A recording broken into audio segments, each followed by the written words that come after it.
আসসালামু আলাইকুম, আমার নাম মুসলিমা খাতুন। আমি ঝিনাইদহ জেলা থেকে এসেছি। বয়স কত আপনার এই মুহূর্তে? আমার বয়স এখন 28 বছর। 28 বছর। এবং আপনি ঢাকা শহরে এখন থাকছেন? না, আমি ঢাকা শহরে থাকি না, আমি ঝিনাইদহতেই থাকি। আমি চাকরি করি উপসহকারী কৃষি অফিসার, খামারবাড়িতে আমার হেড অফিস। আমার পোস্টিং ঝিনাইদহতেই। মানে আপনার ওখানেই বাড়ি এবং ওখানেই আপনি কাজকর্ম করেন? জি, মাস্টার্স পড়ি আমি ইডেন মহিলা কলেজে। ইডেনে মাস্টার্স করছেন? জি, আমি মাঝে মাঝে আসি আর কি, চাকরির খাতিরে একটু কম আসা হচ্ছে। ওকে, ফাইন। আমরা একেবারে ছোটবেলা থেকে শুরু করতে চাই, যেখান থেকে আপনার মনে পড়ে। ছোটবেলা থেকেই, জন্ম থেকেই বলতে চাই, সেটা হচ্ছে আমরা 4 ভাই বোন। তো একদম প্রথমে একটা বোন হয় আমাদের, তো ও মারা যায়। যেদিন হয় সেই দিনই পরের দিন সকালে মারা যায়। তো ওই বোনটা মারা যাওয়ার প্রায় 2-2.5 বছর পর আমার বড় বোনের জন্ম। তো বড় বোন অনেক ফর্সা, সুন্দর, ও খুব আদরের। আর ওর 2.5 বছর পরে আমার জন্ম। এটা হচ্ছে 89 সাল, 25/12/89। তো আমার জন্মের কথা শুনে আমার বাবা চাইতো যে আমার জায়গাটাই, মানে আমি যেন ছেলে হই, এটা আমার বাবা চাইতেন। আচ্ছা। তো যখন আমার নানু বাড়ি হচ্ছে চুয়াডাঙ্গাতে, তা আমি যখন জন্মালাম আমার বাবাকে সংবাদ দেওয়া হলো ঝিনাইদহতে। তো আমার বাবা শুনলো যে মেয়ে হয়েছে। আমার বাবা যায়নি আমাকে দেখতে। তো আমার মা ওই সময় অনেক বেশি অসুস্থ ছিল, আর ডাক্তার আমার নানুকে বলল যে আপনার মেয়ে অনেক বেশি অসুস্থ বাচ্চা হওয়ার পরে, তো উনি যদি এখন বাবুকে বুকের দুধ খাওয়ায় তাহলে উনি আরও বেশি অসুস্থ হয়ে যাবে। আমি আসলে বুকের দুধ পাইনি কখনো। আমি আমার 4 ভাই বোনের মধ্যে আসলে খুব বেশি দুর্বল। তো ওইভাবে আমি 3-4 মাস নানু বাড়িতে থাকার পরে যখন বাসায় আসলাম, আমাকে আমার মা নিয়ে আসলো। আমি কখনোই বুকের দুধ পাইনি, আমাকে গরুর দুধ খাওয়ানো হতো। তো বাসায় আসার পরে আমার বাবা, আমি হয়েছি কালো, মানে খুব চিকন, খুব রোগা রোগা। আমার বাবার পছন্দ হয়নি। তারপরেও সে চাইতো যেন একটা ছেলে হয়। সেই হিসেবে আসলে তার মনটা খুব বিষণ্ণ ছিল। আর বারবার বলতো আমার আবারও মেয়ে হলো, আমার ঘর অন্ধকার হয়ে যাবে, আমি একটা ছেলে চাইতাম, এসব বলতো। যাই হোক, এইভাবেই আসলে শৈশব। আর যখন একটু বড় হয়েছি, নানু বাড়িতে আমার বড় বোনকে খুব বেশি ভালোবাসতো। তো আমার নানু মাঝে মাঝে, মানে আমাদের বাড়িতে, মানে ওই আশেপাশের মামা যারা আছে তাদেরকে মাঝে মাঝে পাঠাতো। আমার মামাকেও পাঠাতো, যে বলতো ওকে নিয়ে আয়, ওর নাম মেহজাবিন, বড় বোন, ওকে নিয়ে আয়, ও একটু বেরিয়ে যাক, ওকে অনেকদিন দেখিনি। এভাবে মামা আসতো, এসেই শুধু বলতো যে বুবু হচ্ছে মেহজাবিনকে নিতে এসেছি। তো ওকে নিয়ে যেত, আর আমি দাঁড়িয়ে দাঁড়িয়ে দেখতাম। ও আমার সামনে, ও ছোট, আমার 2.5 বছরের বড় আর কি। তো ও কাপড় চোপড় গুছায় নিয়ে আমার সামনে দিয়ে হাসতে হাসতে চলে যেত, আমি দেখতাম। আবার মাঝে মাঝে আমিও খুব শখ করে মানে যেতে চাইতাম ওর সাথে নানু বাড়িতে। তো গেলে মানে আমার নানা, খালা, মামা কেউ তেমন খুশি হতো না আমাকে, ওকে দেখে খুব খুশি হতো, কোলে নিত, আদর করতো, এরকম। আমাকে ওরকম করতো না। তারপর মানে আমরা গ্রামের দিকে থাকতাম, তো আমাদের বাসায় টেলিভিশন ছিল না। কিন্তু নানু বাড়িতে রঙিন টেলিভিশন ছিল, ডিশ লাইন ছিল। তো ওরা আমার খালামণি হচ্ছে আমার মামাতো বোনদেরকে নিয়ে, ওকে নিয়ে মানে টেলিভিশন দেখতো, কার্টুন দেখতো, হিন্দি ছবিতে নাচ গান এসব দেখতো। তো আমার মামাতো বোন টোন, ভাই, আমার বোন সবাই একসাথে নিয়ে, কিন্তু আমাকে ডাকতো না আমার ছোটো খালা। ঘরের দরজা বন্ধ করে দেখতো, আর যখন একটু জানালা খোলা থাকতো ওই জানালা দিয়ে আমি বাইরে দাঁড়িয়ে দেখতাম, মানে আমাকে ঢুকতেই দিত। আমার চেহারা দেখলে সবাই রেগে যেত, এরকম একটা অবস্থা। মানে আমার নানু বাড়িতে সবাই মানে সুন্দর চেহারার ভক্ত, এটাই আর কি। তো আমি ওরকম যখন দেখতাম, আমার খালা যখন দেখতে পেত যে আমি এভাবে টেলিভিশন দেখছি, ও রেগে যেত, বলতো এই যা যা, এখন টিভিতে কিছু হচ্ছে না, দেখার মতো কিছু হচ্ছে না, যা। তারপরেও দেখতাম। পরে আমার খালা দেখা যাচ্ছে যে এই রিমোট দিয়ে এই চ্যানেল সেই চ্যানেল টিপি করতে করতে টেলিভিশনটা বন্ধ করে দিত, দিয়ে বেরিয়ে আসতো। তখন মামাতো বোন, আমার বোন সবাই বেরিয়ে আসতো, বাধ্য হয়ে, ওদের হাতে তো রিমোট থাকতো না। বেরিয়ে আসতো, বেরিয়ে আসার পরে খালা ঘরে চলে যেত। আর আমার ওই বোনেরা, ভাইরা সবাই মানে আমার সাথে খুব খারাপ ব্যবহার করতো, বলতে তুই গেলি কিসের জন্য, তোর কি না দেখলে হয় না, টিভিটা বন্ধ করে দিল, এরকম করে সবাই মানে খারাপ বিহেভ করতো। পরে আমার অনেক খারাপ লাগতো, আমি একা একা বসে থাকতাম। তারপর দেখা গেল যে 10 দিন 12 দিন পরে আমার বাবা আমাদেরকে নিয়ে আসতে যেত। তখন আমার নানি বলতো যে থাক মেহজাবিনকে যেতে হবে না, এরকম ওকেই আটকাতো। মানে সুন্দর যে সে তাকে আটকাতো। হ্যাঁ, আমার বড় বোনকে ওকে যেতে হবে না এরকম বলতো। তো আমাকে কেউ ওরকম বলতো না, আমি আমার বাবার সাথে চলে আসতাম বাড়িতে। মানে আমার শৈশবকালটা ঠিক এইভাবেই কেটেছে। মানে আমি চেহারার কারণে আমার মাও আমাকে আমার সাথে ভালো ব্যবহার করেনি। আমার মাকে দেখে আমার দুই বোন, ওরা, আমি কালো, আমার দুটো বোন সুন্দর, ওরা আমার মাকে দেখে আমারে ওরকম করে কথা বলতো, কালকুটি কালকুটি বলতো। এগুলো বলতে আসলে খারাপ লাগে। যাই হোক, আমার মার কাছে আমার মা ওইভাবে বলতে দেখে আমি কখনো আমার মাকে নালিশ করিনি যে আমাকে এভাবে কেন বলছে। আর বাবার কাছে নালিশ করতাম। আমার বাবা বলতো যে ওদেরকে বকা দিত, ভাই এভাবে বলিস কেন, যে মানুষ কি কালো হয় না, আর তোমাদেরই তো মনে এভাবে বলো কিসের জন্য। কিন্তু আমার মা কখনো বলতো না। তো যাই হোক, এভাবে আসলে শৈশবকালটা কেটেছে। তো আমি যখন ক্লাস 8-এ পড়ি তখন আমার বোন পড়ে ক্লাস 10-এ, বড় বোনটা। ওই সময় ওর একটা বখাটে ছেলের সাথে অ্যাফেয়ার হয়। সে বাবার একটাই মাত্র ছেলে ছিল, অনেক প্রপার্টি ছিল, বাট সে মানে পড়াশোনা করতো না, এরকম একটা ছেলে। তো বাসা থেকে খুব ওকে নিষেধ করতে, টানা প্রায় 1-1.5 বছর ওরকম অ্যাফেয়ার, নানান ফোনে কথা টথা বলা, নানান ঝামেলা, বাসা থেকে খুবই নিষেধ করতো ওকে, কিন্তু ও শুনতো না। তাই হোক, অবশেষে ও মানে এসএসসি পরীক্ষা দিল হচ্ছে 2002 সালে। তখন ও 2টা সাবজেক্টে ফেল করলো, আমার বড় বোনটা। জি, আপনার বড় বোন যখন এসএসসি দিচ্ছে তখন আপনার বয়স কত? আপনি কোন ক্লাসে পড়ছেন? তখন আমি পড়ি ক্লাস 8-এ। ক্লাস 8-এ, ওকে। মানে ও যখন এসএসসি দেয় তখন হচ্ছে আমি ক্লাস 8-এ, 9-এ কেবল উঠেছি আর কি। ওটা হচ্ছে 2002 সাল। আচ্ছা। তো ও ফেল করার পরে মানে ওইভাবে ওর বয়ফ্রেন্ডকে নিয়ে নানান অশান্তি হচ্ছিল, বাসা থেকে নিষেধ করতে পারে।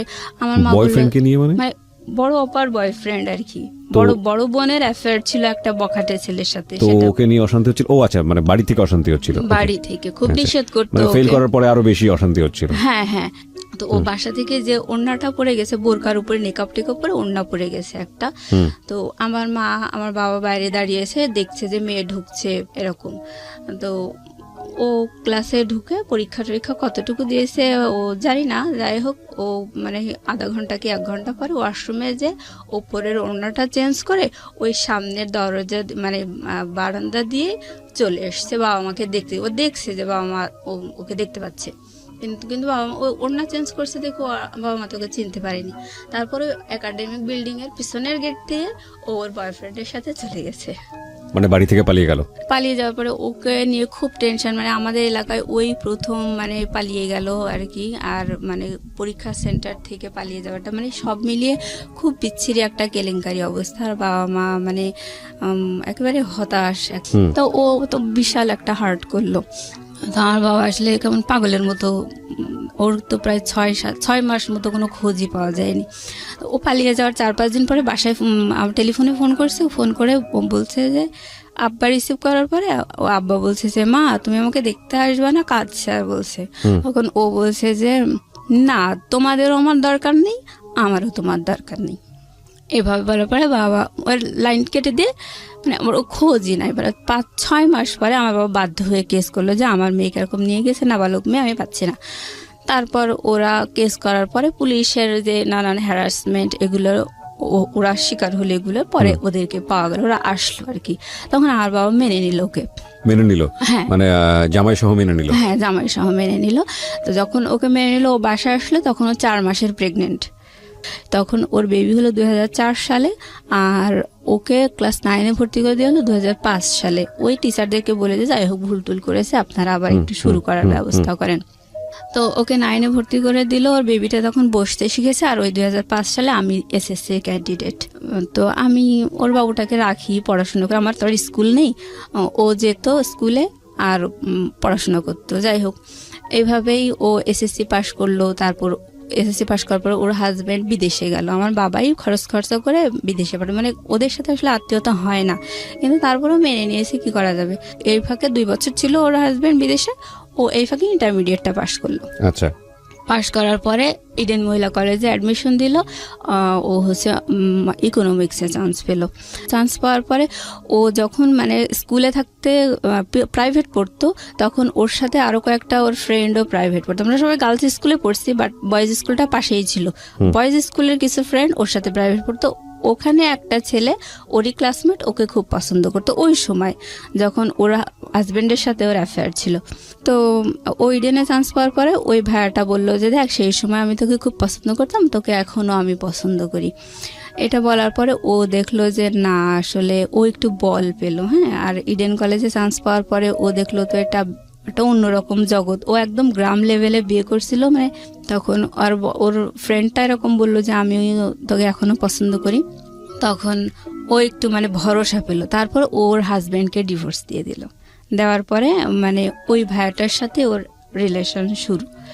এই পর্যন্ত আমি ওর গল্পটা থামাতে যাচ্ছি, তারপর আমি আমার গল্প বলছি। আমি 2005 সালে এসএসসি পাশ করার পরে আমার বাবা আমাকে খুলনাতে কৃষি ডিপ্লোমা ভর্তি করে দিল। জি। তো আমি আমার বোন যখন পালিয়ে গিয়ে বিয়ে করছিল, তখনই আমি মানে বাবা মায়ের এরকম মানসিক অবস্থা দেখে খুব চারিদিকে মান সম্মানের একটা বিচ্ছিরি হ্যারাস, এই কারণে আমি মানে খুব ডিটারমাইন্ড হয়েছিলাম ওই সময় যে আমি কখনো পালিয়ে গিয়ে বিয়ে করব না, প্রেম করব না। এই আমার বাবা মাই আমাকে আশীর্বাদ করে ভালো ছেলে দেখে বিয়ে দেবে, এরকম একটা ইচ্ছে ছিল। ওকে। তো আমি যখন ডিপ্লোমা সেকেন্ড ইয়ারে পড়ি, তখন আমার বাবা আমাকে একটা বিয়ে ঠিক করেছিল। সেই ছেলেটা ঢাকাতেই ছিল, সেটা মিডিয়াতে এটিএনে মানে আর কি চাকরি করতো, প্লাস দু একটা ওই নাটক টাটক নির্মাণ করতে, এরকম একটা। তো সেই ছেলেটা আমাকে দেখে পছন্দ করছিল, বাট তার পরিবার আমাকে পছন্দ করেনি। ওকে। এই তো এখানে আর হলো না। আমার মায়ের একটা স্বভাব আমি বলতে চাই যে উনি খুব আগাম গল্প করা পছন্দ করে, আগে আগে গল্প করে, আর সে কখনো নিজের দোষগুলো ধরে না। আর যখন মানে আমি জাস্ট বলছি, এগুলো আমার নিন্দা বলছি না, আমি সারা জীবন এরকমই দেখে আসছি। তো কখনো নিজের দোষ ধরে না। ইভেন যদি তার নিজের দোষ ধরা হয়, তখন সে এতটাই আগুন হয়ে যায় যে মানে উল্টা সে আরো বদনাম দেয়, মানে মিথ্যা একটা বদনাম দিয়ে থামানোর চেষ্টা করবে, এইভাবে এরকম। আর আমার বাবা হচ্ছে কি, উনি খুব কেয়ারলেস সংসারের প্রতি। সে বাইরে মানে অন্যদের কাছে সে উদার হওয়া পছন্দ করে, সম্মানিত হওয়া পছন্দ করে, বাট সে পরিবারের প্রতি খুব কেয়ারলেস, এরকম।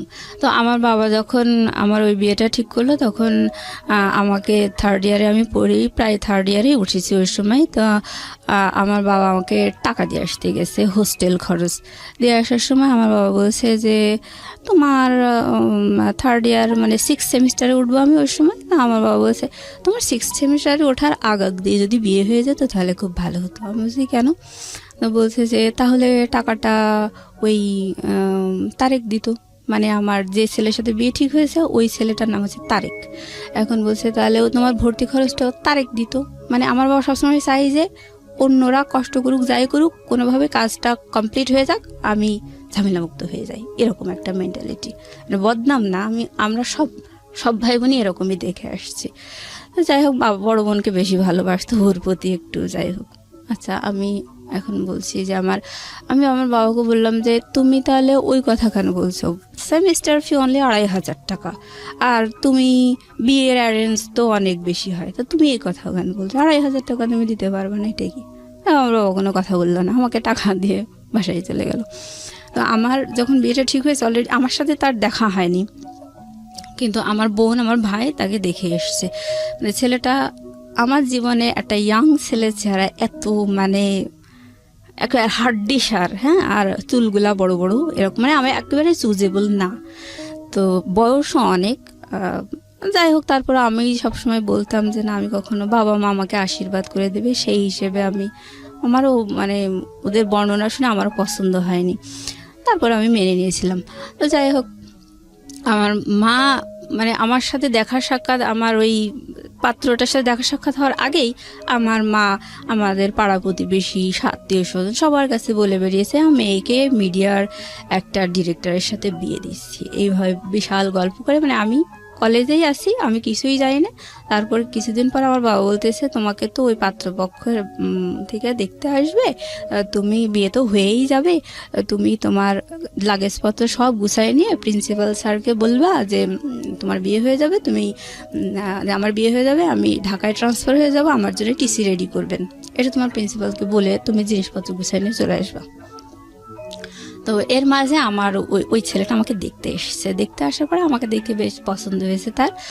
তো আমার বান্ধবীদেরকে আমারও পছন্দ, মানে সে আমাকে পছন্দ করছে, বাট তাকে দেখে আমার মোটেও পছন্দ হয়নি, আমার বান্ধবীদেরও পছন্দ হয়নি।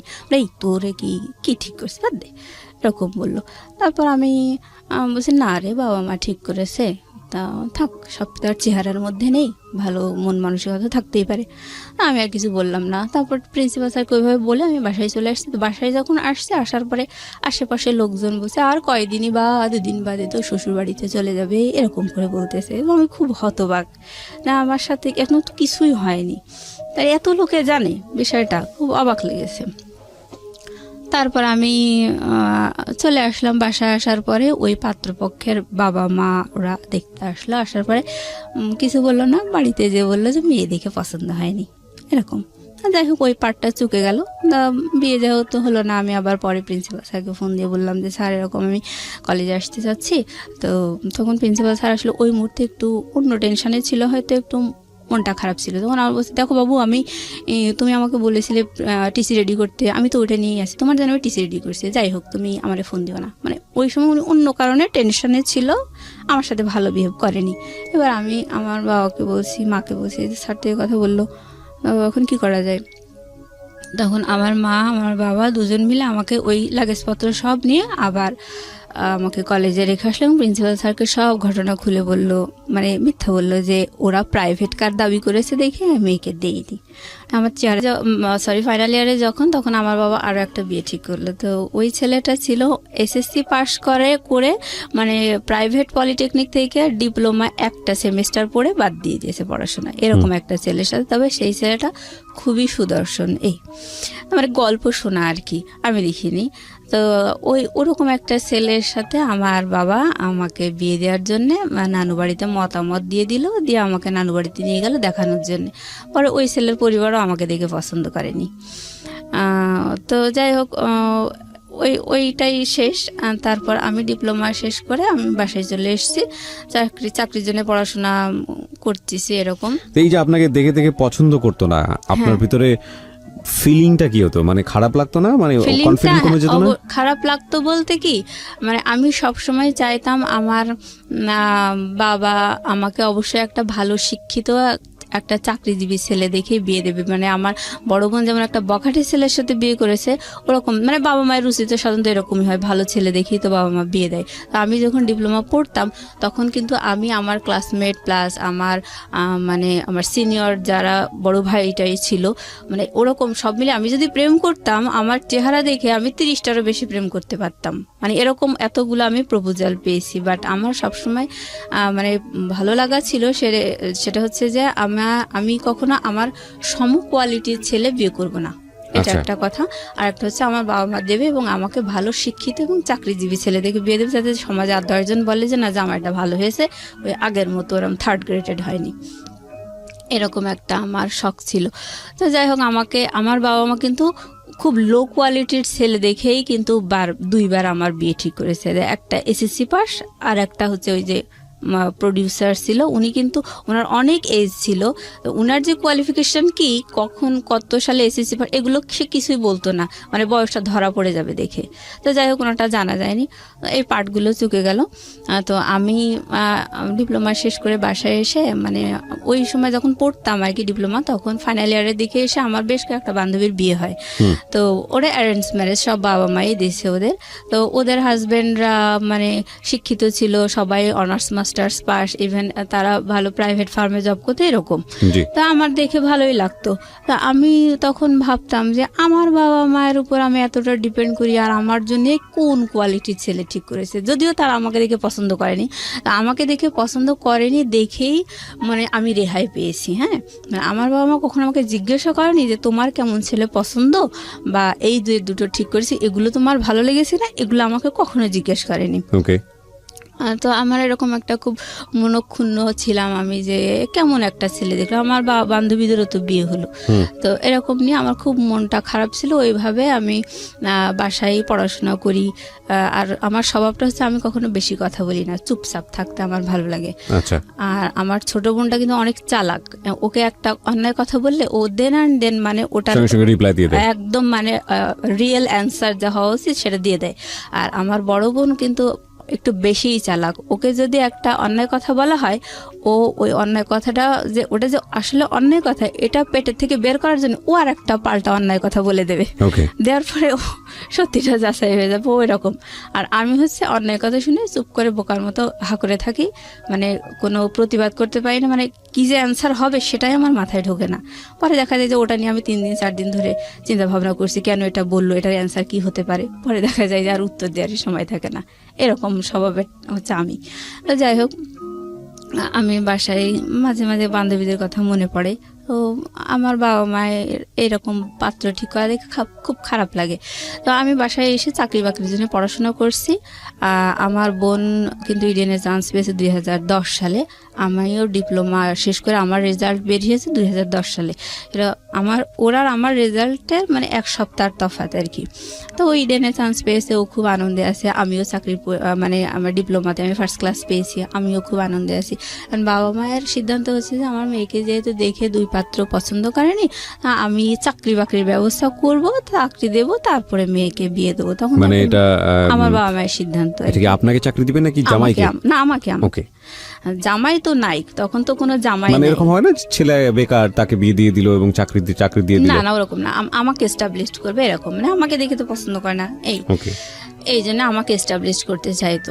তো আমি সেই আশা নিয়ে পড়াশোনা করছি। তো ওই সময় আমাদের বাসার পাশে একটা ভাইয়া ভাড়া থাকতো, উনি এনজিওতে চাকরি করতো, আর হচ্ছে একটা ন্যাশনাল ইউনিভার্সিটিতে পড়তো, অনার্স কমপ্লিট করে মাস্টার্স সে পড়তো প্লাস চাকরি করতো।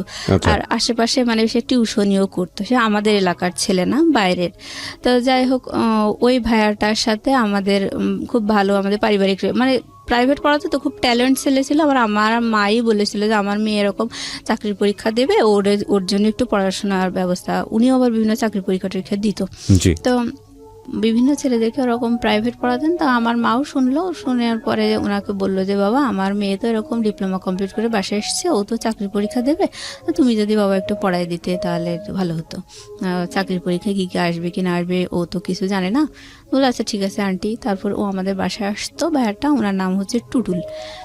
তো বাসায় এসে আমাকে পড়ানোর পরে মানে আমি উনি বেশ মাস 2 পড়ানোর পরে আমি প্রথম ধান গবেষণা ইনস্টিটিউটে চাকরির পরীক্ষা দিই।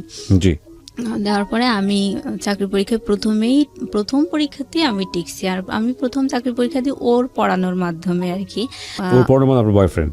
হ্যাঁ, আমার বয়ফ্রেন্ড। নাম ছিল টুটুল, ওনার নাম টুটুল। তো ও আমাকে পড়াতো। আমি যখনই চাকরি পরীক্ষায় টিকেছি, মেরিট লিস্টে যখন আমার নামটা এসেছে, আমি সাথে সাথে ফোন করে দিছি যে বাবা আমি টিকেছি। তখন আমার আব্বা এত খুশি, আমার বয়ফ্রেন্ডকেও বলে দিয়েছে যে বাবা ও না টিকেছে, কিন্তু ও যে আমার বয়ফ্রেন্ড এটা আমার বাসা থেকে কেউ জানতো না। রাইট। কত সালে টিকলেন আপনি? 2010 সালে। তো আমার বাবা ওকে মানে একদম বাড়ির ছেলের মতো ভালোবাসতে লাগলো আর কি। কোনো সমস্যা হলে বা ছেলে মেয়েকে কি পড়াবে বা এরকম সব ধরনের মানে পারিবারিক সিদ্ধান্তে ওকে বড় ছেলের মতো করেই ভালোবাসতো, ওর কাছ থেকে সিদ্ধান্ত নিত, আলাপ করতে এরকম। তো যাই হোক, এবার ওর সাথে আমার তো অ্যাফেয়ার, আমি বিষয়টা গোপন রাখছিলাম। পরে বাসায় যখন দেখলাম যে ওকে তো বেশ ভালোবাসছে, আর আমার বাবাও হঠাৎ আমার মায়ের সাথে মানে এই কথায় কথায় আলাপ করতে লাগলো যে আচ্ছা টুটুলের সাথে যদি মুসলিমাকে বিয়ে দিই তাহলে কেমন হয়। আমার মা তো নানু বাড়ির ওই স্বভাবে বড় হয়েছে, আসলে উনিও মানে চেহারার ভক্ত আর কি। আমার বয়ফ্রেন্ডের চেহারা আমার মা পছন্দ করতো না, ও কালো ছিল তো পছন্দ করতো না। আমার মা একটু আমতা করে ওর মানে খুব একটা মত দেয়নি, তা এভাবেই আর কি চলছিল। তো আমি আমার ছোট বোনকে যখন বললাম, পরে আমার ছোট বোন বলছে যে ভালোই তো, ভাইয়াটা তো অনেক, চেহারায় তো আর সব না, সে তো যথেষ্ট মেধাবী, আর তার স্বপ্ন ছিল বিসিএস পরীক্ষা দেবে, বিসিএস ক্যাডার হবে। তো আমার বড় বোনেরও স্বপ্ন, টিচাররা স্বপ্ন দেখাইছে বিসিএস এ তোমাকে হেল্প করা হবে। তো ও বিসিএস এর জন্য পড়তো, প্লাস আমার বোনকেও বিসিএস এর জন্য পড়াতো। তো আমি ওই সময় ওকে বলছি যে দেখো মা, আমি হচ্ছে যখন ওর কাছে আমি একা একা থেকে পড়তাম তখন আমি ওকে তুমি করে বলতাম, আর যখন আমার বোন আসতো পড়তে তখন আপনি আমি করে বলতেন। আপনি করে কথা বলতাম। Okay. যাই হোক, এবার ওকে আমি একা পেয়ে বলতেছি যে দেখো আমার না অনার্স পড়ার খুব শখ, বড় আপি হচ্ছে অনার্সে চান্স পেয়েছে, ও তো একদম ঝরেই গিয়েছিল, তারপরে ওকে কত ভালো জায়গায় উঠায় নিয়ে আসছে। আমারও ইংলিশে অনার্স পড়ার খুব শখ, আমার ডিপ্লোমা পড়ার মোটেও শখ ছিল না। বলছে আচ্ছা ঠিক আছে, এটা তো ইন্টারমিডিয়েটের সমমান, তুমি তো অ্যাডমিশন দিতে পারবা, তা আমি অ্যাডমিশনের বই টইগুলো নিয়ে এসে তোমাকে পড়াবো। তাই বলে ও আমাকে পড়াতে লাগলো। আর বিএল কলেজে ও খোঁজ নিল যে আমি অ্যাডমিশন দিতে পারবো কিনা, তখন ওখান থেকে বলে দিল যে না, সেশন ওভার হয়ে গেছে, 1 ইয়ার ওভার হয়ে গেছে, এটা যদি 2009 সাল হতো তাহলে ও অ্যাডমিশনের জন্য ফর্ম তুলতে পারতো। Okay. তো আমার হলো না, ওখানেই ব্রেক হয়ে গেল। তো আমি খুব কষ্ট পেলাম। আর আমি যখন অনার্সের জন্য পড়তাম তখন আমার বড় বোন বলতো অনার্সের জন্য তোর পড়ার কি দরকার, তুই চাকরি বাকরির জন্য ট্রাই কর, চাকরি করার মতো যোগ্যতা তো তোর হয়েছে, তোর এসব মানে ও জেলাস ছিল এক কথায়, চাইতো না যে আমি আর একটু উপরে উঠি। তো ওরকম করে ও নিষেধ করতো, আমি ওগুলো কানে তুলতাম না। তারপর ওটা হলো না দেখে আমার বেশ একটু মন খারাপ হয়ে গেল। এর মধ্যে আমার ওইভাবে আর কি আমাদের ঘটনাগুলো চলতে লাগলো। আর এর মধ্যে হঠাৎ আমার ছোট বোন, ও এসএসসি পাশ করে আসলে 2006 সালে, ওর ডিপ্লোমা ভর্তি করে দিয়েছিল বাবা যে ঢাকাতে মহিলা পলিটেকনিকে সিভিলে। ওর ডিপ্লোমা মানে ওরও প্রায় শেষের দিকে, ওই সময় ওর একটা বয়ফ্রেন্ড ছিল, ছেলেটার বাসা হচ্ছে বরিশালে। তো বরিশালের মানুষকে আমাদের এলাকায় খুব ডেঞ্জারাস মনে করে, তো ওকে সাপোর্ট করতো না। তো ও আবার ওর ওই বয়ফ্রেন্ডের সাথে একটু বেড়াতে গিয়েছিল কোথায় জানি, যাই হোক। তো ওর ফোনটা ছিল অফ, যার কারণে আমার বাবা একটু টেনশন করলো যে কেন ওর ফোনটা অফ, বেশ মানে হাফ বেলা অফ পেয়েছে। আপনার ছোট বোনের? আমার ছোট বোন। কি নাম ছিল? ওর নাম তাসফিয়া। তাসফিয়া। Okay. আর ওর বয়ফ্রেন্ডের নাম আমার মনে নেই। যাই হোক, তো ও তাসফিয়ার ফোন অফ দেখার কারণে আমার বাবা, ওর একটা ক্লাসমেট ছেলে, সে ওকে ফোন দিয়ে বলল বাবা, তাসফিয়ার ফোনটা তো আমি অফ দেখছি, তো তুমি একটু দেখো তো, সেও ঢাকায় পড়তো, তুমি একটু দেখো তো ও কোথায় আছে, অফ দেখছি, আমার টেনশন লাগছে, আমার ছোট মেয়ে বাইরে পড়ে। যাই হোক, এবার ও জানতো যে ওর ওই বয়ফ্রেন্ডটা বরিশালের ছেলে, এগুলো ও জানতো, আর ও খুব জেলাস ছিল। হ্যাঁ, মানে ওর ওই ফ্রেন্ডটা ওকে পছন্দ করতো, কিন্তু ওর ওই বরিশালের ছেলের সাথে অ্যাফেয়ার দেখে ওর একটু রাগ টাগ ছিল এরকম। তো ও দেখলো এটা একটা প্রতিশোধ নেওয়ার বেশ ভালো সময়। তো ও মানে আমার বোনকে কোনো খোঁজ খবর না নিয়ে ও ফোন ট্রাই করেছে, ফোনটা অফ দেখেছে ওর ওই ফ্রেন্ডটা। তারপর ও হচ্ছে আমাদের পাড়ায় কয়েকটা ওর পরিচিত, মানে ওর এই ফ্রেন্ডটার পরিচিত কয়েকটা মেয়েকে ফোন দিয়ে বলেছে যে তাসফিয়াকে না পাওয়া যাচ্ছে না, ও পালিয়ে গেছে, এরকম করে বলেছে। বলার পরে তখন পাড়া প্রতিবেশীরা মানে একটু মনক্ষুণ্ণ, মানে তারাও একটু ঠাট্টা করার সুযোগ পেল, বলতেছে ও ওনার 2 সুন্দরী মেয়ে তাহলে একই কাজ করলো, এরকম বলতেছে। বলার পরে এটা তো মানে খুব প্রেস্টিজের একটা বিষয় হয়ে গেল। তখন আমার মা খুব টেনশন করছিল। পরে আমার ভাই ওকে ফোনে ট্রাই করার পরে ওকে প্রায় সন্ধ্যার দিকে ওর ফোনটা মানে ওপেন পেয়েছে আমার ভাই। পাওয়ার পরে ওকে বলল যে জানিস তোর টেনশনে আম্মা হচ্ছে স্ট্রোক করেছে, এখন অবস্থা অনেক খারাপ, হার্টের খুব সমস্যা, মানে হার্ট হয়তো বাইপাস করা লাগতে পারে, তুই যেখানে আসিস তুই তাড়াতাড়ি চলে আয়। ওকে। এবার ও তো টেনশনে, খুব মা ভক্ত ছিল, তো ও টেনশনে মানে একেবারে জামা কাপড় 2-4টা গুছায় নিয়ে বাসায় চলে এসেছে। আসার পরে ওর ফোন কেড়ে নিয়েছে বাবা, আমার মা বাবা দুজনে মিলে ওর মানে সেলফোনটা কেড়ে নিয়েছে। দেওয়ার পরে ওকে বলেছে যে কিছুই হয়নি, তুমি এরকম করেছো, তোমাকে বিয়ে দিয়ে দেওয়া হবে। ওকে। বড় মেয়ে একবার এরকম করলো, তুমি এরকম হ্যারাস করতেছো, আমাদেরকে প্রেস্টিজ নেই, আমাদেরকে সমাজে বাস করতে হবে না, তোমাকে বিয়ে দিয়ে দেবো। তারপর ও তো মানে হতভম্ব হয়ে গেল, কি শুনলাম আর কি শুনছি এখন বাসায় এসে। তো যাই হোক, ওর ওরকম মানে যখন ওর ফোনটা কেড়ে নিল, যাই হোক ওর জন্য ছেলে টেলে দেখা হচ্ছে। তো আমাদের দুঃসম্পর্কের এক আত্মীয়র মধ্যে এক ঘটক ধরা হলো, উনি আমাদের ফুপ্পা হয়। তো ওই ফুপ্পা একটা মানে ওই ফুপ্পা আর ওনার ভাইরা ভাই, মানে 2 ফুপ্পা আর কি। জি। তো ছোট ফুপ্পাটা একটা ভালো পাত্র নিয়ে আসলো, সেই ছেলে হচ্ছে ঢাকা ইউনিভার্সিটি থেকে অনার্স মাস্টার্স করা, মনে হয় ম্যানেজমেন্ট নাকি সাবজেক্টটা মনে নেই। উনি অগ্রণী ব্যাংকের সিনিয়র অফিসার ছিলেন ভাইয়াটা, প্লাস বিসিএস এর ভাইবা দেবে এরকম একটা পর্যায়ে ছিল। আর ওনার বাবা মা কেউ নেই। উনি বলতো যে আমি আমার ওয়াইফকে দিয়ে চাকরি করাবো না, আমি সংসার করাবো, তবে আমি একটা ভালো মেয়ে চাই, এরকম একটা সুন্দর মেয়ে চাই। তো যাই হোক, ওদের ঘর বাড়িও ভালো ছিল না। ওনার ভাই ওনাকে পড়াতো, পাত্রের ভাই আর কি। তো ওনার বড় ভাই এসে আমার বোনকে দেখে গেল, খুব পছন্দ হলো। তো ওই আমার ওই 2 ফুপ্পার মধ্যে যে বড় ফুপ্পা, সেই হচ্ছে আসল ঘটক। উনি বলল কি ওই ফুপ্পার হচ্ছে ভাগ্নে, মানে পাত্র আর কি, উনার পছন্দের পাত্র। মানে উনি বললো যে আমার হাতেও একটা পাত্র আছে, সেটা আমার ভাগ্নে হয়। তো সে হচ্ছে সিভিল ইঞ্জিনিয়ার, তো সেও ডিপ্লোমা ইঞ্জিনিয়ার, কিন্তু আপনার মেয়ে তো ডিপ্লোমা ইঞ্জিনিয়ার, তার তো একটা বিএসসি ইঞ্জিনিয়ার দেওয়া উচিত, সেও তো ওরকমই চায়। আর এই পাত্রের কথা বাদ দেন ভাই, কারণ বাড়ি ঘর দুয়ার থাকার তো দরকার আছে, ওদের তো টয়লেট বাথরুমও ভালো না। এরকম করে মানে ওই পাত্রটাকে হটানোর চেষ্টা করলো। হ্যাঁ, ও চাইতো যে ওনার ভাগ্নেটার সাথে আমার বোনের জন্য বিয়ে হয়। তো আমার বাবা মা ওই অত ভালো একটা কোয়ালিফাইড ছেলেকে ডিনাই করে দিল আমার ওই ফুপ্পাটার, বড় ফুপ্পাটার কথা শুনে। তারপরে ওই ডিপ্লোমাধারী ওই ছেলেটার সাথে, ওনার ভাগ্নে আর কি, ওনার সাথে আমার বোনের বিয়ে ঠিক করলো। তখন আমার বোন একেবারে তেলে বেগুনে জ্বলে উঠলো, বলে হ্যাঁ আমাকে এত ভালো ছেলের সাথে, মানে ওই ছেলের সাথে আমাকে বিয়ে দিতে হবে, আর না দিলে আমাকে বিএসসি ইঞ্জিনিয়ারের সাথে বিয়ে দেবে, আমি ডিপ্লোমা ইঞ্জিনিয়ার, আমি বিএসসি ইঞ্জিনিয়ার বিয়ে করবো। তখন আর ও বারবার আমার মাকে রিকোয়েস্ট করতো, না বিয়ে দিয়েন না, আমি যাই হোক এসব আর কিছু করবো না, আমার খুব শখ, আমি চাকরি বাকরি করবো, এরকম বলার পরে আমার মা ওকে বকাঝকা দিয়ে, হ্যাঁ তুই আমার প্রেস্টিজের উপর উঠেছিস, তোকে বিয়ে দিয়ে দেবো, তোকে বিশ্বাস করা যায় না, এভাবে বললো। এইবার আমার বড় বোন, ওরটা তো বললাম যে ও বাবা মায়ের মান সম্মান হানি করেছে, তারপরেও ওকে এভাবে নিয়ে আসা হয়েছে, ওকে এস্টাবলিশ করার চেষ্টা করা হয়েছে। আমার ওই বড় বোন আমার বাবা মাকে বুদ্ধি দিল যে দেখো, মুসলিমার চেহারা তো এর আগে 2 পাত্র দেখে কেউ পছন্দ করেনি, তা এখন যদি তাসফিয়ার বিয়ে দিয়ে দাও, তাহলে ওকে বিয়ে দেওয়া কিন্তু অনেক টাফ হয়ে যাবে, কারণ ওরে দেখে তো কেউ পছন্দ করে না। তখন সবাই ভাববে যে এর কোনো সমস্যা আছে, ছোট বোন সুন্দরী, ছোট বোনটার বিয়ে হয়ে গেছে, এর মধ্যে কোনো ঝামেলা আছে, তখন বিয়ে দিতে পারবা না। ওকে, এটা আমার বাবা মাকে বুদ্ধি দিয়ে ওয়াশ করলো, মাথা ওয়াশ করলো। তো আমার ঘটক যখন আমার ছোট বোনের বিয়ের ব্যাপারে কথাবার্তা হচ্ছিল, তখনও আমার বাবা কিন্তু বলেছে যে আমার মেজো মেয়েটা হচ্ছে ওকে চাকরি করাবো, ওর জন্য একটু জমিও রেখে দিয়েছি, ওই সরকারি চাকরি পরীক্ষাও একবার টিকেছে, আমরা জানি ও টিকবে, আমাদের আশা আছে, বিশ্বাস আছে।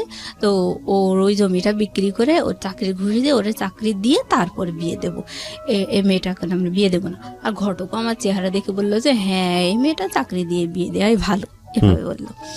তা যাই হোক, এবার আমার বড় বোন, আমার ঘটক বলল যে আমার হাতে কিন্তু আরও একটা পাত্র আছে, কিন্তু এই মেয়েটা চাকরি দিয়ে বিয়ে দেওয়াই ভালো, তবে পাত্রর পক্ষটা ওরা কিছু নেবে না, আর ওর বাবা হলো হাজি, খুব ভালো মানুষ, আর ছেলেটা দেশের বাইরে থাকে, প্রায় 10-12 লাখ টাকার গহনা এনেছে, তারা খুবই বউয়ের ভক্ত, তাদের বাড়ির বউরা খুব সুখী।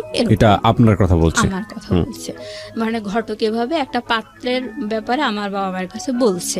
আজকের এই গল্পটা, প্রিয় শ্রোতা, একটা বিষয় আপনাদেরকে একটু ইন্টারাপ্ট করছি, আজকের এই গল্পটা একটা মেয়ে পাত্রস্থ হতে গিয়ে কি পরিমাণ পারিবারিক চাপের মধ্যে থাকতে হয় মেয়েটাকে নিজে এবং পরিবারকে আমাদের দেশে, সেটার একটা গল্প আপনারা বলতে পারেন, এবং সেটার পরিণতিও বা কি দাঁড়ায় সেটাও দেখার একটু বাকি আছে।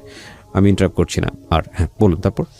হ্যাঁ, তারপর হচ্ছে আমার বোন ওইভাবে বোঝানোর পরে আমার মা বাবা মানে রাজি হয়ে গেল যে হ্যাঁ আসলেই তো তাই। তবে আমি সবচেয়ে বেশি অবাক হয়েছি যে আমার বড় বোন কি না করলো, আর আমি তো ওরকম কিছুই না, তাহলে আমাকে এভাবে বিয়ে দেবে, মানে আমার মাথায় কিছুই আসছিল না। আমার ছোট বোনকে যখন দেখে গেছে তখনও কিন্তু আমার বিয়ে নিয়ে কোনো কথা হয়নি, আমি তখনও মানে খুশি ছিলাম যে আমার তো চাকরি দিয়েই বিয়ে দেবে, এরকম একটা। তো আমি অনেক খুশি ছিলাম। তো আমার বড় বোন যখন ওরকম করে বলার পর আমার বাবা মা রাজি হয়ে গেল। তো আমি বলছি না, তোমরা তো আমাকে চাকরি করাবা তারপরে বিয়ে দেবা, এখন এসব কী ধরনের কথাবার্তা। তো আমি বলছি এমনি তো আমার দেখে কেউ পছন্দ করে না, এসব বাদ দাও, তখন আমার মা বলছে, পছন্দ করে না দেখে ও কি কেউ কি পছন্দ করবে না, কখনোই পছন্দ করবে, এর কোনো কথা হলো? আর থাক বাবা, আমি তোমারে দোয়া করে দেবো, এরকম করে আমার মাথায় হাত দিয়ে বলতেছে আমার মা। তো আমি বলছি, না দরকার নেই, ও দোয়া করার দরকার নেই। আমার মানে খুব রাগ হয়ে গেছে। আর আমার হচ্ছে বয়ফ্রেন্ড ছিল, তো ও মানে ওর প্রতি আমি একটু ইন্টারেস্টেড ছিলাম, এই আর কি। মানে ওইটার কারণে আমি চাইতাম যেন বিয়েটা না হয়। আর এই আমার জন্য যে ছেলেটা ঠিক করেছিল, সেই ছেলে ইন্টারমিডিয়েট পাস, আর দেশের বাইরে থাকতো, থাইল্যান্ডে। তো ওইখানে সেই ওই শ্রমিক ভিসায় যাওয়া আর কি, হাতুড়ি পিটানো, এই কোয়ালিটির একটা ছেলে, টাকা পয়সা আছে এই। তা আমার তো সবসময় আমার চাওয়াই ছিল শিক্ষিত চাকরিজীবী একটা ছেলে এরকম, আর আমিও চাকরি করব, এ ধরনের একটা ভালো লাগা, মানে একটা আমার বাবা মায় তোমার সেই আশাটা দিয়েছে, সেই হিসেবে আমি মানে নিজেকে তৈরি করে রেখেছিলাম। তো আমার যখন বাবা মায়ের ওই কথাগুলো শুনে আমার অনেক কষ্ট লাগলো, আর আমি প্রতিবাদ করতে লাগলাম যে না, আমি কখনো এই বিয়ে করবো না। করার পর আমার বয়ফ্রেন্ডকে আমি বললাম, দেখো আমার না এরকম করে বিয়ে ঠিক করেছে, আমারও বিয়ে ঠিক করেছে। তখন ও খুব অবাক হলো, বলছে তাই? তা ঠিক আছে, তাহলে তো তোমাদের বাসায় আর আসা যাবে না, যা হয় গোপনে তুমি আমারে বলো, হ্যাঁ আমি তোমারে সাজেশন দেবো। তাই বলে ও আর আমাদের বাসায় আসতো না। তো আমি ওকে আমার বড় ছোট বোনের ফোন মোবাইলটা কেড়ে নেওয়ার পরই আমার যখন বিয়ের নিয়ে কথা বলছে, সেই সময় আমি যে আপত্তি করছি, তখন আমার মোবাইলটাও কেড়ে নিয়েছে আমার মা। তো আমি বলছি, ও মা, আমার মোবাইল কেড়ে নিয়ে যাচ্ছ কিসের জন্যে? তো আমার মা কোনো কথা বললো না। না বলার পরে আমার হচ্ছে ওই মানে ক্যামেরা ফোন ছিল আর কি, তো ওইখানে আমি বলছি ঠিক আছে, তাহলে সিমগুলো খুলে নাও, আর ওখানে তো মেমোরি আছে, আমি না বসে গান টান শুনবো, আমার এই ফোনটা দাও। তো সিমগুলো খুলে নিয়ে আমাকে মেমোরি সহ ফোনটা দিল। আর আমি আমার বয়ফ্রেন্ডকে বলছিলাম, জানো এইভাবে না সব নিয়ে নিয়েছে। তখন ও তাড়াতাড়ি করে ওর মানি ব্যাগের ভিতর থেকে একটা ওই টেলিটক সিম বের করে আমারে দিয়েছে, দিয়ে বলছে যে যা হয় গোপনে আমারে জানাবা। তা আমি ওইভাবে মানে বাসায় গিয়ে কী হচ্ছে আমি ওকে জানাচ্ছি। জানানোর পরে ও বলছে যে ওই পাত্র যে ছেলের সাথে তোমার বিয়ে ঠিক করেছে, ওই বিদেশের ওই ছেলের নাম্বারটা আমাকে দাও। এবার আমি দিলাম, দেওয়ার পরে ও ওই ছেলেকে বারবার ফোন করতো। ফোন করার পরে এখানে তো আমি তো স্বীকার করতে পারছি না যে আমার বয়ফ্রেন্ড আছে, ছেলে পক্ষকে তুমি বলতে পারছি না।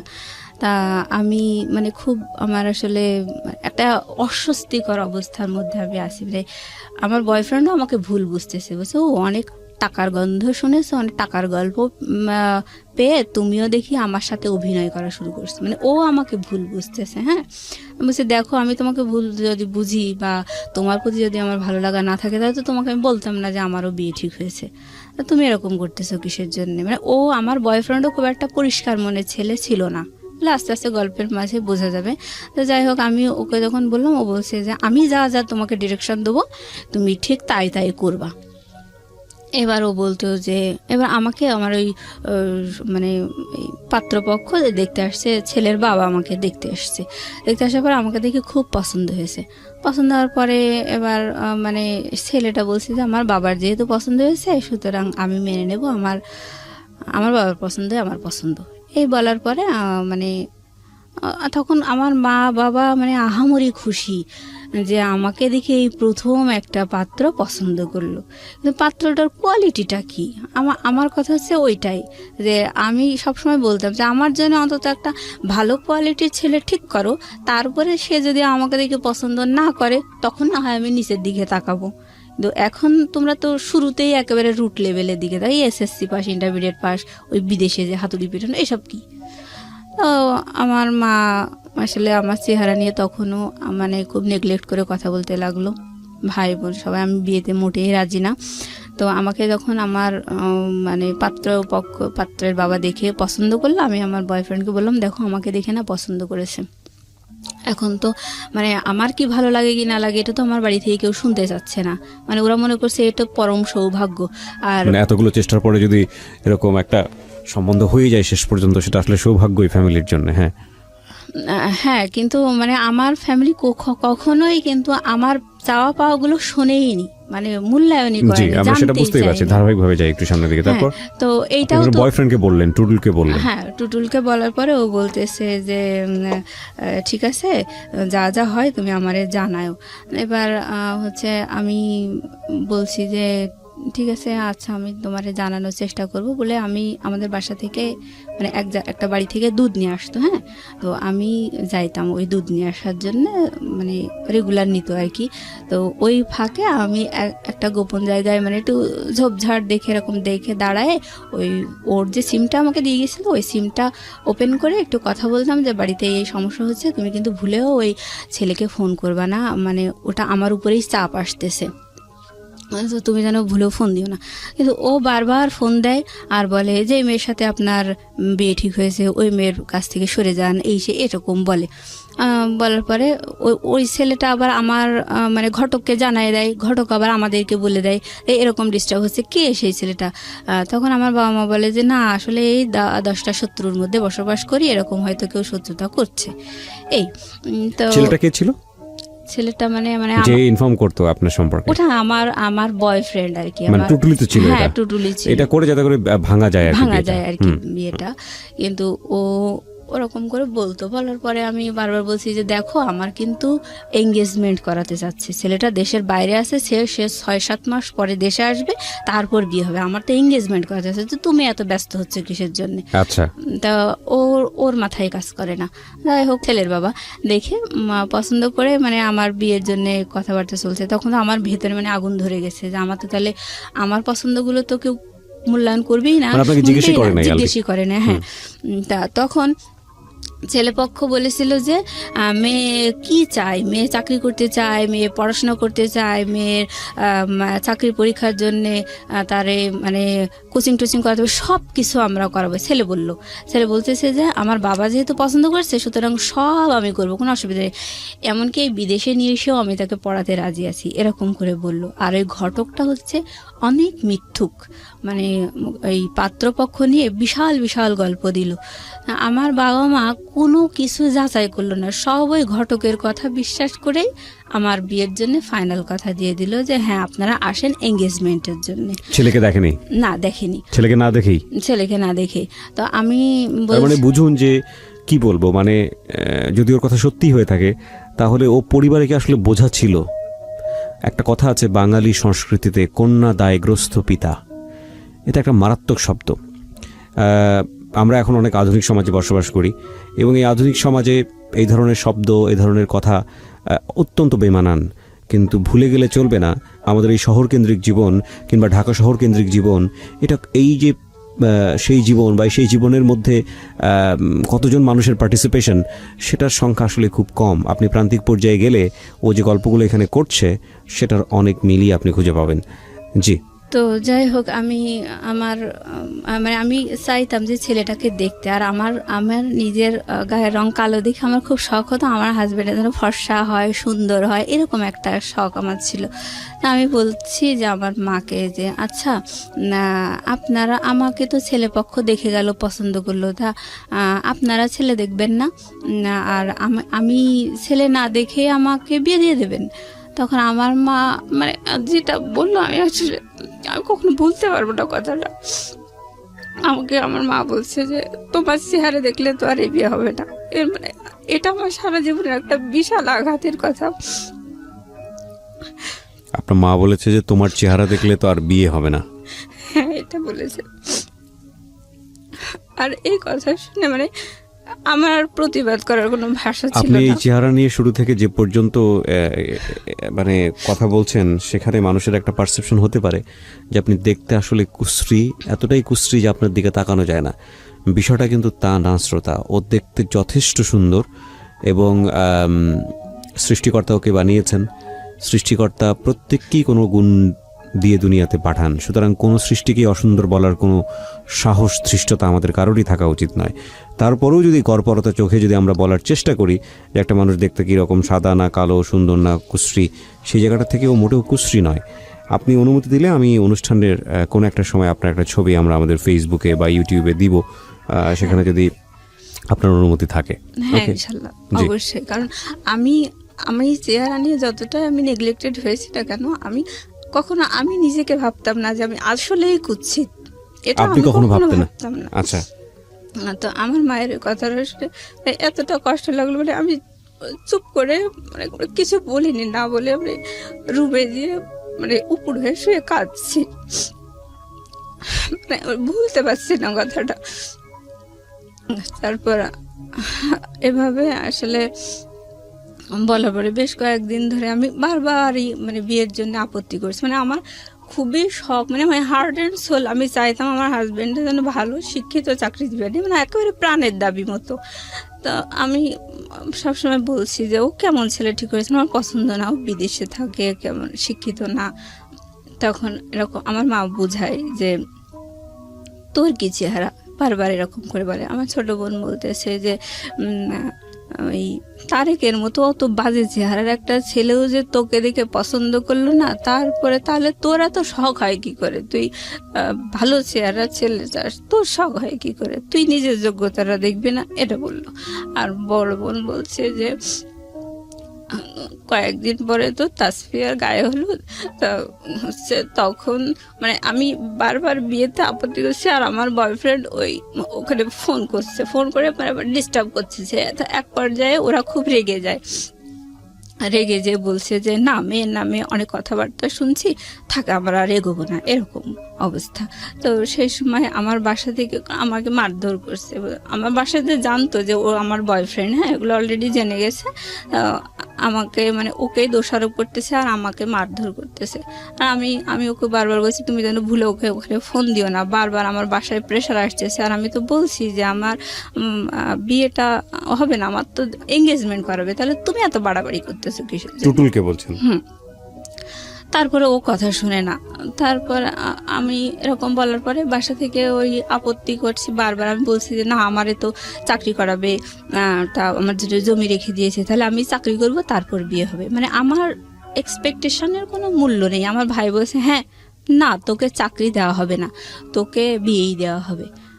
আর বাবা বলতেছে তোকে তো চাকরি দেব না, তোর জন্য জমি রাখছি, না তোর জমি বিক্রি করে তোরে চাকরি দেব না, তুই ওই হাজির বাড়িতে বউ হয়ে যাবি, ওখানে রান্না বান্না করবি, খাবি দাবি, তো তুই তোর চিন্তা বাদ, তুই ওইখানেই যাবি, তোর বিয়ে দিয়ে দেওয়া হবে। এক কথায় মানে খুব মানে ঝেড়ে ফেলে দেওয়ার মতো একটা আচরণ এরকম করে বললো।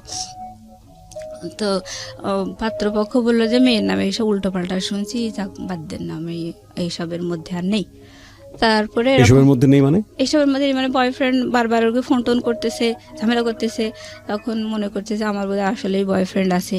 তা ও যখন ফোন করতো আমার বয়ফ্রেন্ড, তখন ওই সাথে সাথে মানে রিপ্লাই আসতো ওই থাইল্যান্ড থেকে যে এই আমাকে এরকম নাম্বার থেকে ফোন করেছে, এই বলেছে, বারবার ওই মেয়েকে বিয়ে করতে নিষেধ করে, কি সমস্যা, আমি এসবের মধ্যে এখন আর নেই, এরকম করে বলতো। তারপরে ঘটক শুধু বারবার অনুরোধ করতো, বলতো যে ওরা নানান শত্রুর মধ্যে বসবাস করে, এরকম হয়তো কেউ ডিস্টার্ব করতে পারে, ওর বড় বোনের এরকম উঠায় নিয়ে গেছে, এরকম করে বললো। বলছে বাবা তুমি টেনশন করো না, এরকম করে বলছে। কিন্তু আমার বাড়ি থেকে সবাই বুঝতে পারছে যে কথা বলতে দিত, তখন মানে আমার বাবা, আমার মা, আমার বোন, ভাই সবাই আমার সামনে বসে থাকতো, আর আমার কাছে রোবটের মতো যা দুটো কথা শিখাই দিত, আমার ওগুলোই আমাকে বলতে হতো। এরকম আমি যে নিজস্ব কিছু কথা বলবো সেটা বলার কোনো সুযোগ নেই, আমাকে পুতুলের মতো যা শিখাই দেবে তাই আমাকে বলতে হবে। তো আমার বাবা বলছে যে বলো সব। তখন ঘটক যেভাবে বললো যে তোমার তো দেখি এখানে মত নেই, তখন আমার আব্বা আমাকে ধমক দিয়ে বললো এই সব কি কথা বলছিস, তুই বল যে আমার বাবা যা করবে আমি তাতেই রাজি। আমাকে আমার মা পেছন দিক থেকে চুলের মুঠি ধরে একটু খেসে টেসে দিল, এরকম মানে মারধর করলো, চড়চাপড় মারলো আপনার গায়ে। হ্যাঁ। তারপরে আমি বাবার কথাই বললাম যে ঠিক আছে, আমার এরকম শখ ছিল ঠিকই, কিন্তু আমি চাই বাবা যা করবে তাই, মানে বাধ্য হয়ে বললাম আর কি। মানে রাজি হয়ে গেলেন, এবং ছেলেটাকে তখন আপনি দেখেননি? না, তখনও দেখিনি। তো যাই হোক, রাজি হওয়ার পরে এবার আমি আবারও চুরি করে আমার বয়ফ্রেন্ডকে ফোন করছি, মানে ফোন দিছি, দেওয়ার পরে আমি বলছি দেখো আমাকে না এরকম করে বারবার বলছে আমাকে তো আসলে এঙ্গেজমেন্ট করাবে, তো তুমি এরকম বারবার করে ফোন দিও না, বারবার ঝামেলা করতেছো কিসের জন্য। তখন ও বলতেছে যে আচ্ছা ঠিক আছে, আমি আর ফোন টোন দেবো না। বলছে আমি তো তোমার পক্ষেই আছি, তাহলে তুমি বারবার কেন ফোন করতেছো, আর এভাবে আমার মারধর করতেছে, রাগারাগি করতেছে সবাই, তুমিই তো ভুলাচ্ছ সিচুয়েশনটা, তা এরকম কেন করতেছো? তখন বলছে আচ্ছা ঠিক আছে, আমি ফোন দেবো না। তো এর ভিতরে ও আবার একদিন আমাকে বলেছে যে আমি ওই ছেলের সাথে কথা বলবো, প্লাস তুমিও কথা বলবা। বলার পরে হচ্ছে যেভাবে হোক বিয়েটা ভাঙতেই হবে, এনি কস্ট। তো আমি বলছি যে না, তুমি এরকম বাড়াবাড়ি করো না, আমার কিন্তু খুব যে সিরিয়াস ডিসিশন নিয়েছে তা কিন্তু না, আমার তো চাকরি বাকরি করাই ইয়ে করবে এরকম বলছিল, আর আমার তো মানে এঙ্গেজমেন্ট করাবে এরকম বলেছে তো বাড়ির পক্ষ থেকে, তা তুমি এত বাড়াবাড়ি করো কেন? তো বলছে না, ও তোমাকে কথা বলতেই হবে। তাই বলে ও ফোনে কথা বললো আমার ওই যে পাত্রের সাথে আর কি, বলে নিয়ে পরে বলছে যে নেন ওই পাত্রীর সাথে কথা বলেন, আমার বয়ফ্রেন্ড বলল। বলার পর আমি বলছি যে হচ্ছে দেখেন, ঠিক আছে আমার রিলেশন আছে, ঠিক আছে, বাট আমি যে তাকেই বিয়ে করব এরকম না, আমি সবসময় চাই একটা ভালো শিক্ষিত চাকরিজীবী একটা ছেলে, এরকমই আমার পছন্দ। তো আমার বাবা মা যদি ওরকম একটা ছেলেও ঠিক করে আমি তাতেও রাজি, এরকম কথাটা আমি বলেছি, কিন্তু আড়ালে, হ্যাঁ, ওর সামনে বলিনি, বয়ফ্রেন্ডের সামনে বলিনি। তো এটা বলার পরে ওই ছেলেটা সাথে সাথে ঘটককে ফোন দিয়ে বলেছে যে ওই মেয়ে আমার সাথে কথা বলেছে, ওই মেয়ে এই বিয়েতে আসলে রাজি না, ওর একটা বয়ফ্রেন্ড আছে। বলার পরে ঘটক মানে সেই সন্ধ্যাবেলায় তাড়াতাড়ি করে গাড়ি ভাড়া করে বাসায় চলে এসেছে। এসে বলছে হ্যাঁ আমি কী সব উল্টোপাল্টা শুনলাম, মেয়েও সেই পাত্রের সাথে কথা বলেছে, মেয়ের বয়ফ্রেন্ডও কথা বলেছে, কি ভয়ঙ্কর কথা শুনলাম, আর ছেলের বাবা আমার সাথে খুব বার্গেনিং করছে, রাগারাগি করতেছে। তো তখন আমার বাবা বুঝে ফেলেছে যে আসলে আমি কাজটা করেছি। ওই দিন আমার মা আর আমার মা অসুস্থ ছিল, আর বাবা হচ্ছে আমার মাকে নিয়ে যশোরে গিয়েছিল ডাক্তার দেখানোর জন্যে। তো ওই সময়টা বাসায় আসলে কেউ ছিল না, আমার ছোট বোন ছিল। তো ওই সময়টাতে আমি আসলে এরকম আমার বয়ফ্রেন্ডই আমাকে বাধ্য করেছে ওর সাথে কথা বলার জন্য।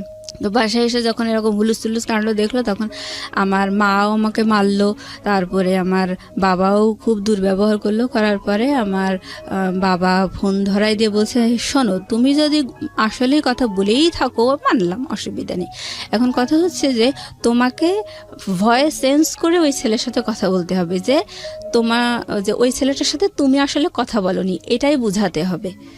তো মানে আমি চারিদিক থেকে ধরা খেয়ে গেলাম দেখে, মানে খুব মানে ভীতু হয়ে গেছি। আর মানে আমি তো জিম্মি, আমার বাকশক্তিটাও যেন জিম্মি, এরকম অবস্থা।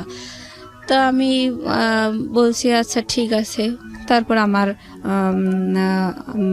ওই পাত্রটার সাথে আমার বাবা ফোনে কথা বলাই দিল, আমার বাবার ফোন থেকে বলছে যে কথা বলো। এবার আমি ভয়েস তো আর চেঞ্জ করা যায় না, তারপরে আমি চেষ্টা করেছি, মানে আমি মারধর খেয়ে একেবারে সোজা হয়ে গেছি আর কি।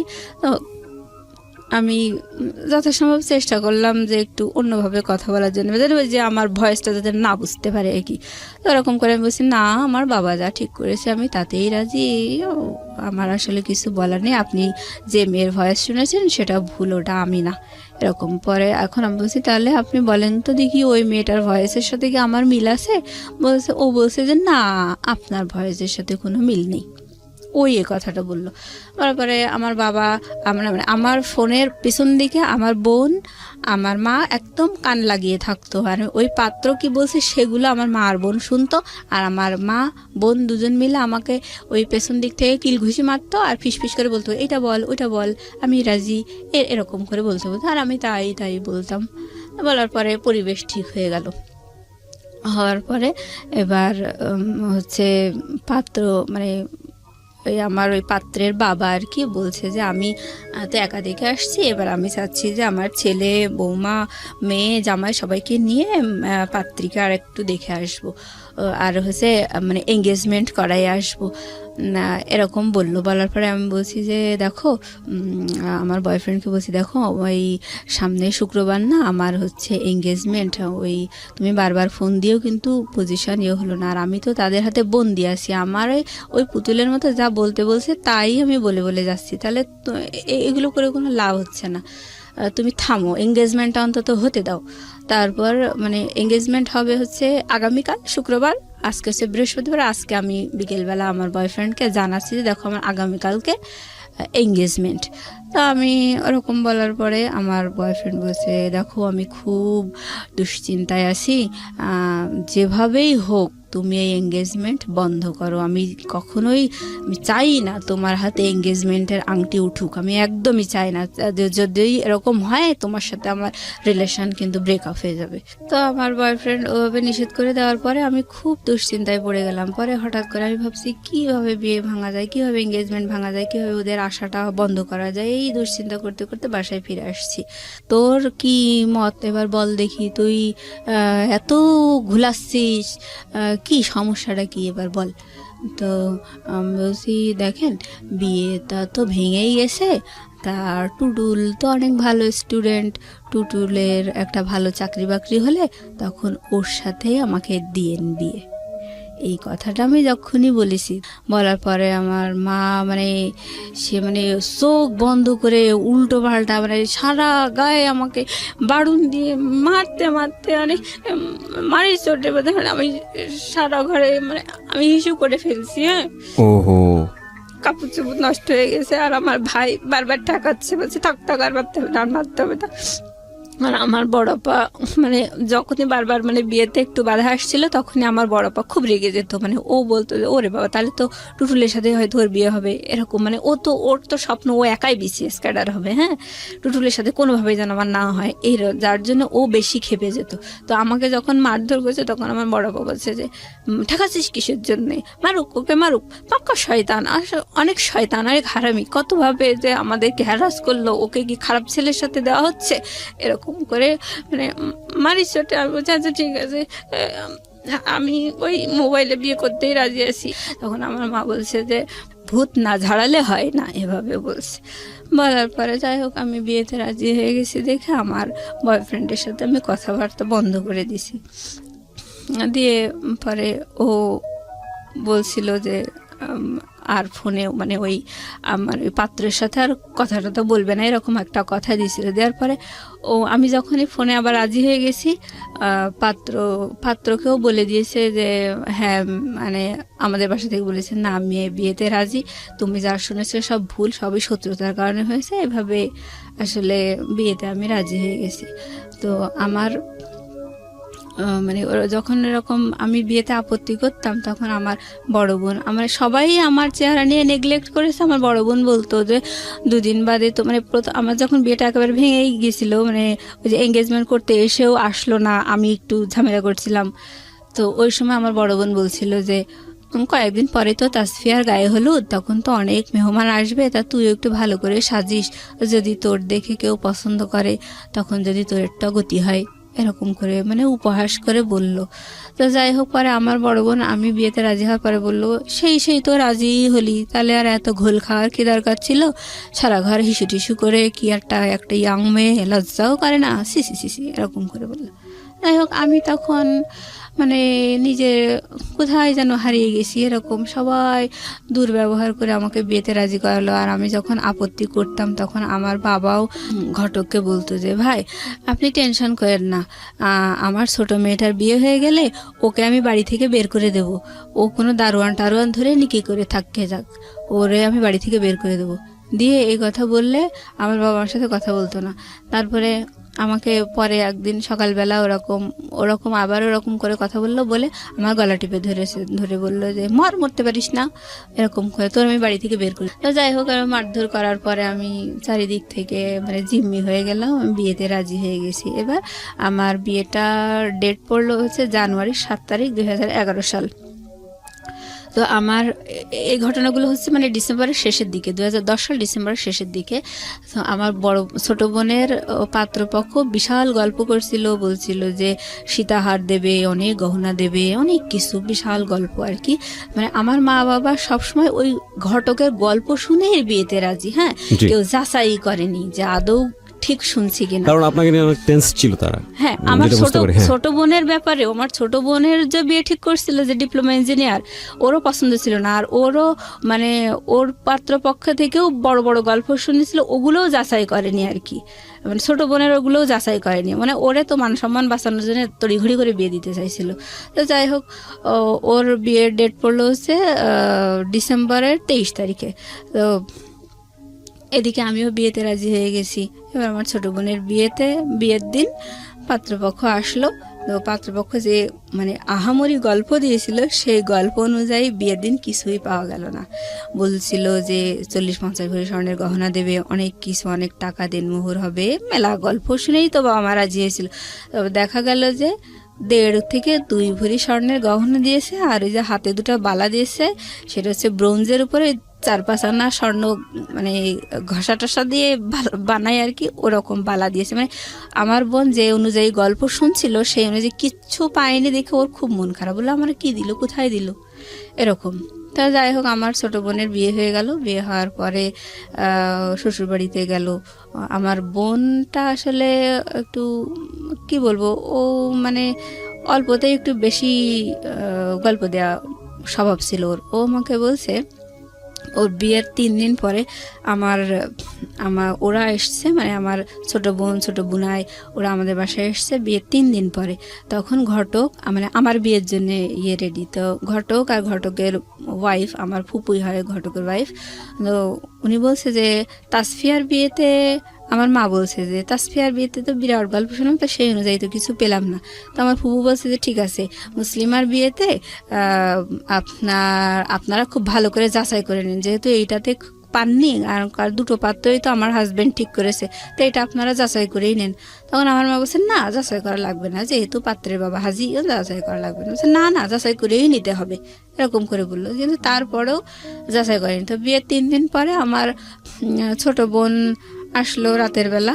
তো আমার ওই ঘটক আমার আব্বার সাথে আলাপ করছে যে বিয়ে নিয়ে এই মেয়েটার অনেক ঝামেলা ঝঞ্ঝাট হয়েছে, তো এখন আর বিয়ের ব্যাপারে আমি কোনো কথা বলবো না, এখন রাজি করালে আপনারাই রাজি করাইছেন, আপনারাই ফাইনাল মেয়ের সাথে কথা বলেন। তখন আমার আব্বার ডাকলো, ডেকে আমারে বলতেছে যে হচ্ছে হ্যাঁ বলো, তুমি কথা বলো, তুমি কি বলতে চাচ্ছ।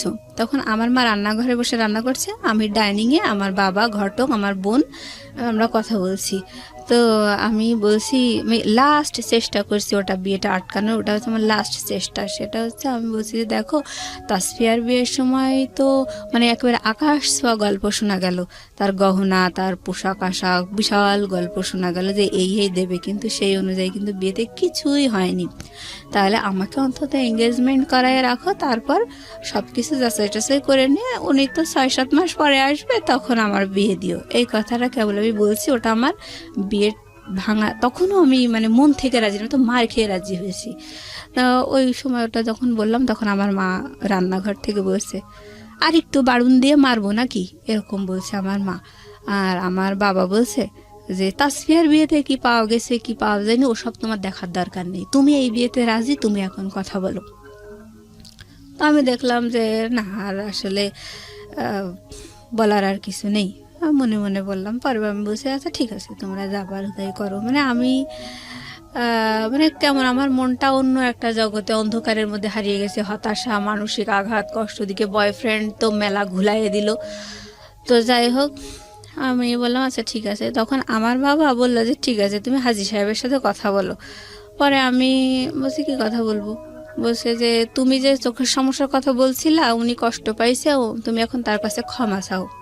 আমি কিন্তু সত্যি কথা বলছি যে আমার চোখের সমস্যা, অথচ তার জন্য আমার বাবা হাজি সাহেবের কাছে আমাকে ক্ষমা চাওয়ালো। যে আমি অন্যায় করছি, ভুল করছি। আমি তাই বললাম যে আঙ্কেল সরি, বুঝতে পারিনি, আপনি আমারে মাফ করে দেন। মানে আমি সবার হাতের পুতুল, তো আমি ওইভাবেই বলছি। বলার পরে হয়ে গেল, বিয়েতে আমি রাজি। তারপরে জানুয়ারির 7 তারিখে আমার বিয়ের ডেট পড়লো। আমার ফোন মানে ওটাতে তো শুধু মেমোরি ছিল। আমার মা বলল, মানে যখন ওই আমাকে মেরে ধরে বিয়েতে রাজি করা ছিল বারণ দিয়ে, তখন বলছে এই ফোনের মধ্যেও নিশ্চয়ই কোনো ঝামেলা আছে, তাই বলে ওইটাও কেড়ে নিয়েছিল। হ্যাঁ, তারপরে যাই হোক, পরে আমাকে বলল যে আমি বিয়েতে রাজি হওয়ার পরে আমাকে দেখতে আসবে আরও একবার, আমার ওই হাজি সাহেব আর একবার দেখতে আসবে পরের দিন। আমাকে বললো ভালো ড্রেস আপ করে রাখো, উনি আসবে, দেখে যাবে। আসলো, আসার পরে দেখা টাকা করে গেল। এবার জানুয়ারির 7 তারিখ বিয়ের ডেট পড়লো। তো ওই বিয়ের দিন আমার ছোট বোন ছোট বোনাই আসছে। তো আমার ছোট বোনাই বলছে আমার মাকে যে আম্মা হচ্ছে আপি, আমি যতদূর শুনেছি যে আপিকে আপনারা যথেষ্ট মেরে ধরে রাজি করাইছেন, তা পাত্র তো আমরা কেউই দেখিনি, তাহলে এভাবে মোবাইলে বিয়ে দেওয়াটা কি ঠিক হচ্ছে? তার চেয়ে বরং এঙ্গেজমেন্ট করায় রাখেন, আমরা সবাই মিলে আরেকটু দেখি যে আমরা যা শুনেছি সেগুলো আদৌ সত্যি কিনা। তখন আমার মা বলছে কি এটা শরীয়তসম্মত না, এটা আমি পড়াতে পারবো না, আর এই ধরনের বিয়ে টেকেও না, এরকম বোকার মতো সিদ্ধান্ত কেন নিচ্ছেন আপনারা? তখন আমার আব্বা বলছে আপনাকে এসব ভাবতে হবে না, বিয়ে মোবাইলেই হবে। তো বলছে ও আচ্ছা ঠিক আছে। তাই বলে মনে করেন ওই কাজীর যে রেজিস্টার খাতা, মানে বিয়ে টিয়ে লেখালেখি, ওই রেজিস্টারে আমার নাম ঠিকানা সব কিছু লিখলো, পাত্রের বাবাও পাত্রের নাম ঠিকানা সব কিছু লিখলো, আর ঘটক হচ্ছে উকিল, আর এরকম, আর হচ্ছে মানে আমার বাবা, তারপরে পাত্রের মামা, এরা পাত্রের ভাই, এরা হচ্ছে বিয়ের সাক্ষী। তা হওয়ার পরে আমাকে মানে এসেছে আমার কাজী প্লাস ওই পাত্রপক্ষের লোকজন মানে আমার রুমে আসছে, এসে ওগুলো সই টই সব করা আছে, আমি সই করে দিয়েছি। এই পাত্রের ঠিকানা এইগুলো বলে টলে বলছে আপনি কি রাজি, আপনি কি কবুল বলছেন? তখন আমি বলছি যে কবুল।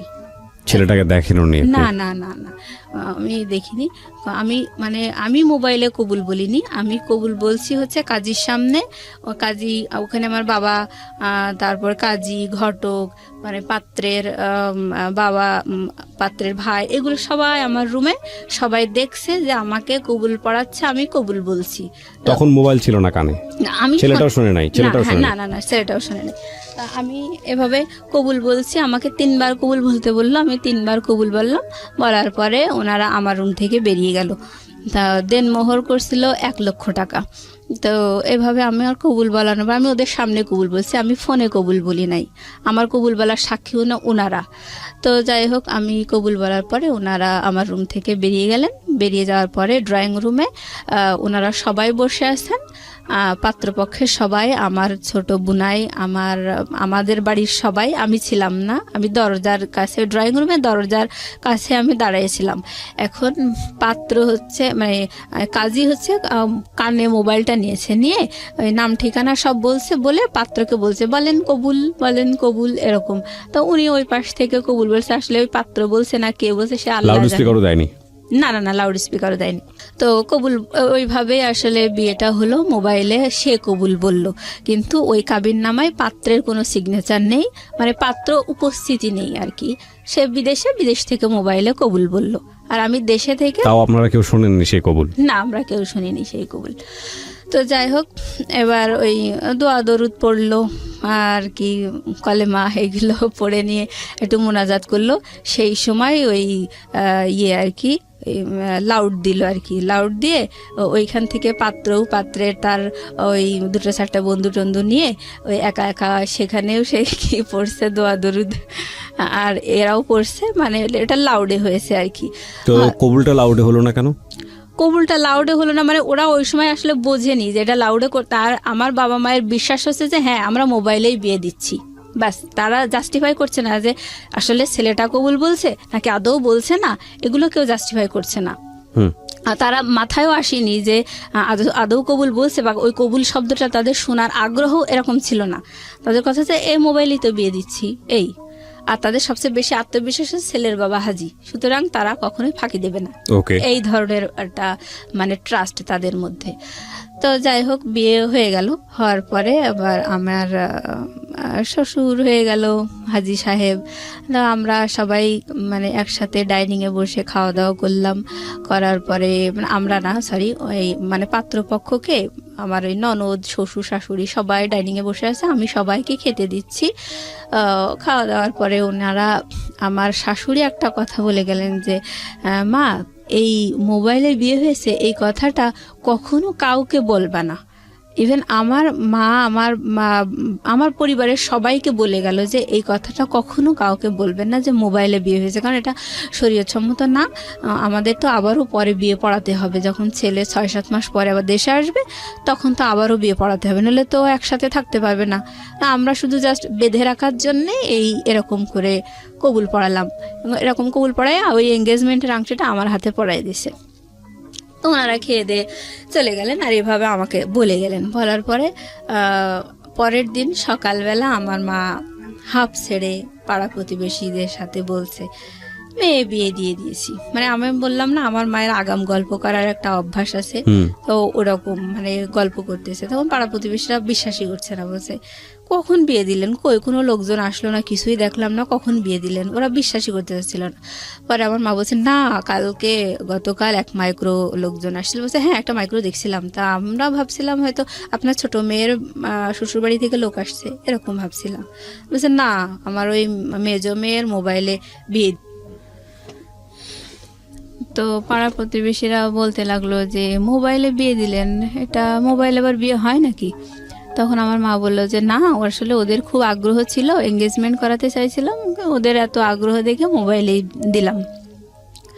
তো ওরা বললো তো ভালোই, তো পরপর 2টা মেয়ে বিয়ে হয়ে গেল, ভালোই তো হয়েছে। আর আমার মা তো বিশাল ঘটক যেমন গল্প করছে ঠিক সেইভাবেই সেই গল্পগুলোই বলতে লাগলো পাড়া প্রতিবেশীদের সাথে।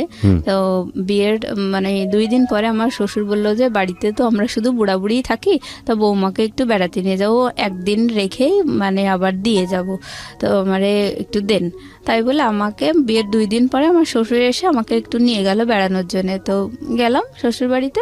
যাওয়ার পরে আমার বিকেলবেলা আমার শ্বশুর মানে ঘটক তো অনেক অনেক গল্প দিয়েছিল, তো সেইগুলোর বাস্তবতা আমার শ্বশুর দেখাচ্ছে। তো ঘটক যখন বিয়ের সময় বড় বড় গল্প দিত, শ্বশুরের কানে সেই কথাগুলো যায়নি। হ্যাঁ, তো ঘটক আমার শ্বশুর আমাকে মানে মানে ড্রয়ার থেকে, আলমারি ড্রয়ার থেকে বের করে মানে ভাউচার আর কি, টাকা ওনার ছেলে আর কি কত টাকা এ যাবৎ পাঠাইছে দেশে ওনার কাছে আর কি, সেইগুলো আমার দেখাচ্ছে। তো বলছে দেখো বৌমা, আমার ছেলে এ পর্যন্ত আমার কাছে 6 লাখ টাকা পাঠিয়েছে, অথচ ঘটক বলেছিল যে 60 লাখ টাকা তার ক্যাশই আছে।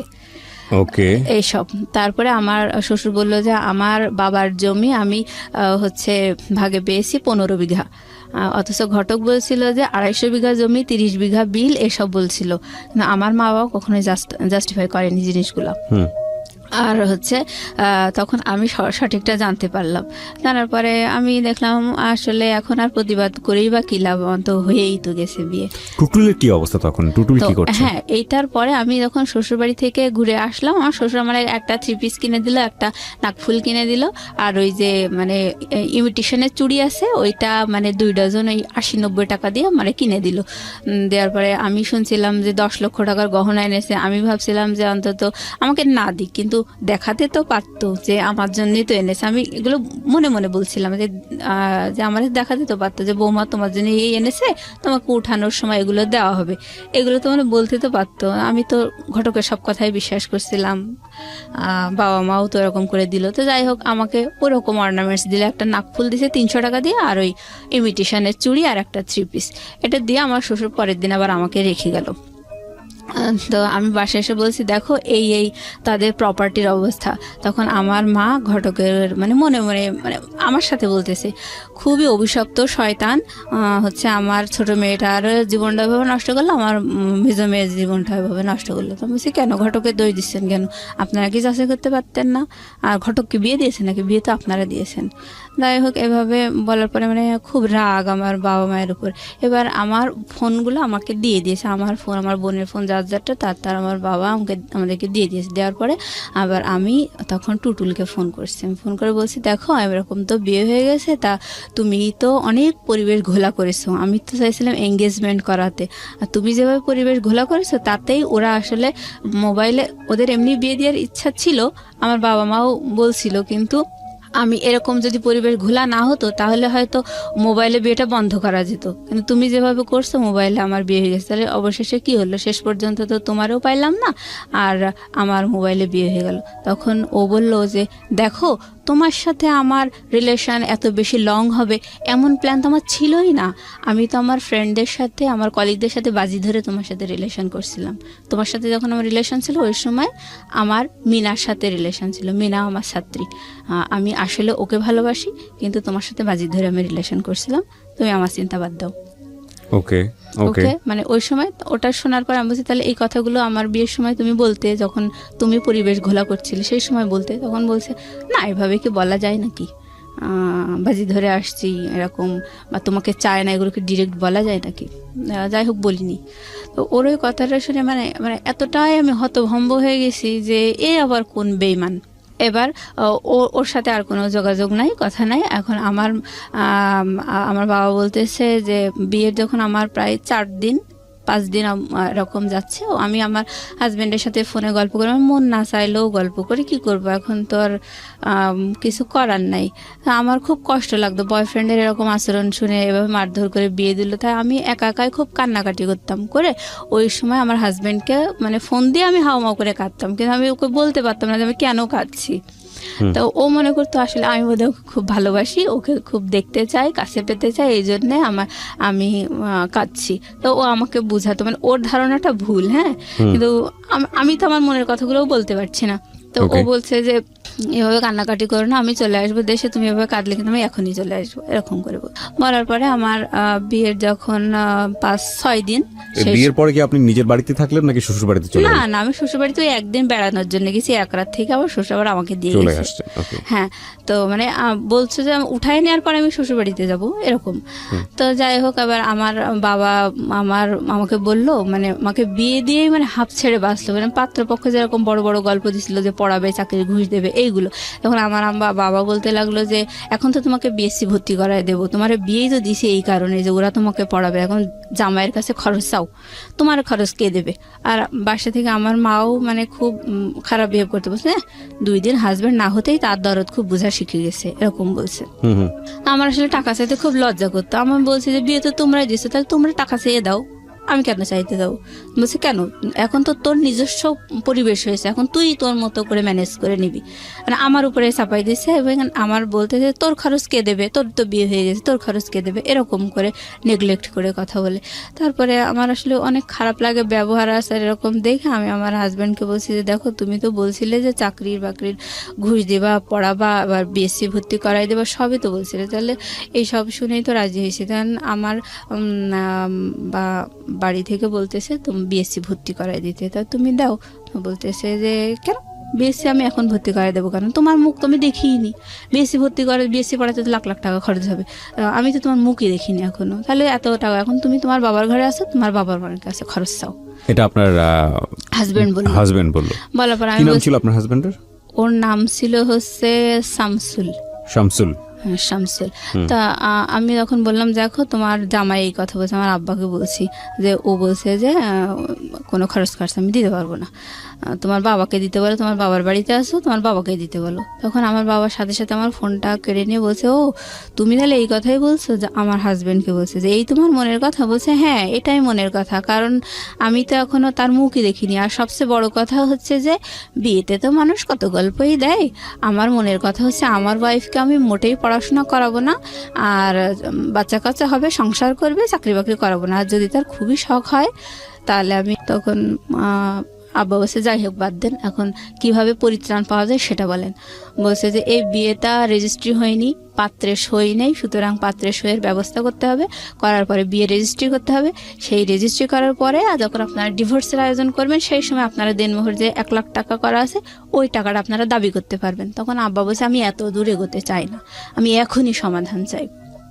কি আছে বলেন? বলছে যে তখন কাজী বলছে যে এখন সমাধান একটাই, সেটা হচ্ছে 2 পক্ষ আপনারা এক জায়গায় হাজির হবেন এবং আপনারা সাক্ষী রাখবেন যে আপনারা পরবর্তীতে কেউ কাউকে ডিস্টার্ব করবেন না, যার যার লাইফ সেটেল, তো আপনি কখনো ডিস্টার্ব করবেন না, এবং হচ্ছে কোনো দাবি দেওয়া নেই, কিছু নেই, সব বাদ। এই বলে ওই কাবিনের কাগজটা যে রেজিস্টারে আমার আছে ওই কাগজটা আমি ছিঁড়ার পরে আপনারা ওই 2 জনের সাক্ষী রেখে ওই কাগজটা ছিঁড়ে ড্রেনে ফেলে দেবেন।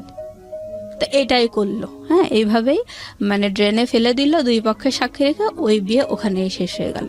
বাস এই কয়দিনের মাথায় শেষ বিয়ে? হ্যাঁ, এই কয়েকদিনের মাথায় খরচ পাঠাবে না এই কারণে বিয়ে শেষ হয়ে গেল? হ্যাঁ হ্যাঁ হ্যাঁ, মানে ওরা আসলে আমার বাবা মা, ওরা মনে করছিল আমার বাবা মা হয়তো খুব লোভী, 2-4 দিন বিয়ে হতে না হতে এইভাবে চাকরি খরচ দাও, বিয়ের খরচ, মানে বিএসসি পড়াও, ওরা মনে করছিল এরা তো আমাদের উপর অনেক প্রেশার ক্রিয়েট করছে, এই কারণে ওরা সরে গেল। আর ওদের মনের কথা তো ওরা বলেছিলই যে পড়াবে না। বিয়ের পরে ওদের মনের কথা ওরা বলেছে, বিয়ের আগে বলছিল যে আমি তো থাইল্যান্ডে নিয়ে এসেও মেয়েকে পড়াতে পারি, এরকম বলছিল। বিয়ের পরে আসল কথা যখন মুখোশ ওদের খুলে গেল, তখন আমার বাবা এইভাবে বিয়েটা আসলে বাদ হয়ে গেল।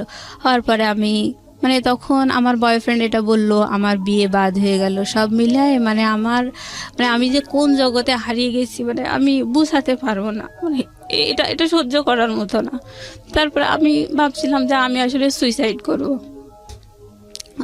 এরকম মানে বোকার মতো একা একা রাস্তায় হাঁটতাম, খুব খারাপ লাগতো, মনে হতো আমি সুইসাইড করি। মানে আমার তো কোনো দিক থেকে কোনো দোষ নেই, তারপরেও আমাকে এরকম একটা ইয়ে করলো সবাই মিলে। আমার আসলে এই জীবনে কোনো মূল্য নেই এরকম ভাবতাম। তারপরে মনে হতো না, এটা আসলে আল্লাহর বিচার হতেই পারে না। যেভাবে আমাকে মেরে ধরে রাজি করাইছে, পাত্র দেখতে দেয়নি, আমাকে উপহাস করেছে, মানে আল্লাহ বোধহয় অসন্তুষ্ট হয়ে বিয়েটা ভেঙে গেছে, ভালোই হয়েছে। মানে আমি তো আসলে এটা চাইনি হোক, তো বিয়ে ভেঙে গেছে, ভালোই হয়েছে এরকম ভাবতাম। কিন্তু গায়ে তো কালি লেগে গেল, আরো 10 জন তো জানলো। এই হতাশা নিয়ে আসলে খুব কষ্ট লাগতো ওই সময়। পরে আমার বাবা বলতো যে মা, মনোযোগ দিয়ে পড়াশোনা করো, চাকরি বাকরির জন্য চেষ্টা করো, যা হবার হয়েছে ভুলে যাও। মানে তাদের কথা হচ্ছে ওসব কোনো ব্যাপার না, ভুলে যাও, খুব সহজেই বলতো আর কি। তো আমি তখন খুব রাগ হতাম যে হ্যাঁ, তোমরা তো সবাই মিলে মেরে ধরে এরকম করলে, তাহলে এখন অমনি বলছো ভুলে যাওয়া এত সহজ নাকি সব কিছু? আমার মনের উপর কতটা প্রেশার এসছে, আমি কত কষ্ট পেয়েছি, এগুলো তো তোমরা জানতে চাও না। তখন আমার মা আর আমার বোন বলল, এগুলো তো এসব তোর কপালে ছিল, কপাল মানিস না কিসের জন্য, এগুলো সব তো তোর কপালে ছিল, এভাবে বলতে লাগলো। কপাল। তো আমি আসলে এইসব কথাগুলোর কোনো মানে আমি দিক বিদিক শূন্য হয়ে যেতাম। এরকম এক একটা মানে আশ্চর্য করা অন্যায় কথা শুনে আমার কাছে খুব খারাপ লাগতো, কিন্তু আমি আসলে প্রতিবাদ করতাম না। মানে আমি জানি যে সবাই আমার সাথে এরকমই দুর্ব্যবহার করে, যার কারণে আমি সবসময় চুপচাপ থাকতাম, কোনো প্রতিবাদ করতাম না। তো অনেক কষ্ট লাগতো। আমি মানে যখন আমার খুব খারাপ লাগতো, আমি তাহাজ্জুদের নামাজ পড়তাম, মানে কান্নাকাটি করতাম। আমার ওই সময় মানে এত বেশি খারাপ লাগতো, আমি কোরআন শরীফ মানে এইভাবে আমি নিজের কষ্টগুলোকে মানে কম করার চেষ্টা করতাম। তো আমার মানে খুব প্রত্যেক বছর আমি চাকরি পরীক্ষায় টিকার পরে আমার খুব কষ্ট করে মানে আমার এই 16 সালে চাকরি হয় আর কি। আমি প্রতি বছর চাকরি পরীক্ষায় টিকি, যখনই আমার চাকরি হয় না তখনই আমার সরকারি চাকরি, হ্যাঁ সরকারি চাকরি। আমার মা আমাকে বলে যে তোরে আল্লাহ ঘৃণা করে, এই জন্য তো চাকরি হয় না, তোর মনে করো দূরভিশন দিছিল, এই জন্য তো চাকরি হয় না। এরকম এক এক সময় যখনই দেখা যায় যে ভাইবার রেজাল্টে আমার রোল নাম্বার আসেনি, তখনই আমার মা এক একটা উদ্ভট কথা বলতো, এরকম করে মানে আমাকেই সবসময় দোষারোপ। তো আমার খুব কষ্ট লাগতো। তো অবশেষে অনেক চেষ্টা করতে করতে আমার 2016 সালে চাকরি হয়েছে আর কি। মানে ওই সময় আমার বাবা আবার অ্যাক্সিডেন্ট করে পা ভেঙে যায়। তো আমার চাকরি হওয়া দেখে আর আমার বাবা অসুস্থ, ওই অবস্থা দেখে আমার সংসারের সমস্ত দায়িত্ব আমার ঘাড়ের উপর এসে পড়লো। ইভেন আমার বাবা বলতে লাগলো যে হ্যাঁ আমি অসুস্থ, তা আমার ট্রিটমেন্টের জন্য তুমি লোন নাও। তো এই অবস্থায় আমি সংসার ঠেলছি, লোন আছে, সে লোনের কিস্তি দিচ্ছি, এরকম করেই মানে আমার বর্তমান লাইফ চলছে। তো এখনও বিয়ের প্রস্তাব আসলে আমার মায়ের পাড়া প্রতিবেশীরা বলে দেয় যে ওই মেয়ে তো একবার বিয়ে হয়েছিল, মানে ভাঙার চেষ্টা করে এক কথা। এখন আমার একটা সরকারি চাকরি হয়েছে, এখন তো আমার একটু ডিমান্ড হয়েছে এই। তো সেই হিসেবে যখন আসে পাড়া প্রতিবেশীরা শত্রুতা করে ওই বিয়েটার কথা বলে ভেঙে দেয়। হ্যাঁ, ওই মোবাইলে বিয়েটার কথা বলে ভেঙে দেয়। তো কিন্তু পাড়া প্রতিবেশীরা সবাই জানে যে আমি আমার হাজবেন্ডকে দেখিয়ে দিই চোখে, এইটা কিন্তু বলে না। পরে তো পাত্রপক্ষ যখন বেশি আগ্রহ নিয়ে আমার মায়ের কাছে জিজ্ঞেস করে যে ঘটনাটা কি, কারণ অনেক ম্যারিড মেয়েদেরও তো বিয়ে হয়, তাই না? তো আমার মায়ের কাছে যখন যায় তখন আমার মা বলে যে না, পাড়া প্রতিবেশীরা যা বলছে সব মিথ্যা কথা, এরকম কিছুই হয়নি। তখন তো বিষয়টা আরো জটিল হয়ে যায়। এবং সবাই মনে করে যে না, বাবা মা তো সন্তানের দোষ ত্রুটি ঢেকে, তাহলে পাড়া প্রতিবেশীরাই ঠিক বলছে, নিশ্চয়ই মেয়ে কোনো কেলেঙ্কারি করছিল আর ওর বাবা মা গোপন করছে। তার মানে সবাই ভাবে যে ওই বিয়েটা আসলে আমি খারাপ, আমি পালিয়ে গিয়ে বিয়ে করছিলাম, কোনো একটা অ্যাক্সিডেন্ট, আমারই দোষ, এটাই পাত্রপক্ষ ভাবে, আর মানে বিয়ে ভেঙে যায়। তার মানে চিন্তা করে দেখুন যে ও কিন্তু এখন ইডেনে পড়াশোনা করছে, ও কোনো পরিচয় এখানে গোপন করেনি এবং খুব সাহসীভাবে নিজের ভূমিকা এখানে এসে তুলে ধরেছে যে ইডেনে পড়াশোনা করছে। আপনি মাস্টার্সে পড়ছেন না? জি জি। কোন সাবজেক্টে পড়ছেন? পলিটিক্যাল সায়েন্সে মাস্টার্সে পড়ছে, ডিপ্লোমা করাও এবং একটা সরকারি চাকরি করে। আমি গ্রাজুয়েশন এখান থেকেই করছি, ইডেন থেকে গ্রাজুয়েশন করে। ইডেন থেকে গ্রাজুয়েশন করা, ইডেনে মাস্টার্স করছে এবং একটা সরকারি চাকরি করছে একটা মেয়ে, এবং দেখতে শুনতে যথেষ্ট সুন্দর, মাশাআল্লাহ। আমি ছবি দিয়ে দিয়েছি, আমার ফেসবুক পেজে আছে এবং ইউটিউবে আপনারা আসলে দেখতে পাবেন। এই মেয়েটার শুধুমাত্র পারিবারিক অবহেলা এবং ভুল সিদ্ধান্তের কারণে সামাজিকভাবে সে কতটা বাধাগ্রস্ত হয়ে একটা অনিশ্চিত ভবিষ্যতের দিকে চলে যাচ্ছে।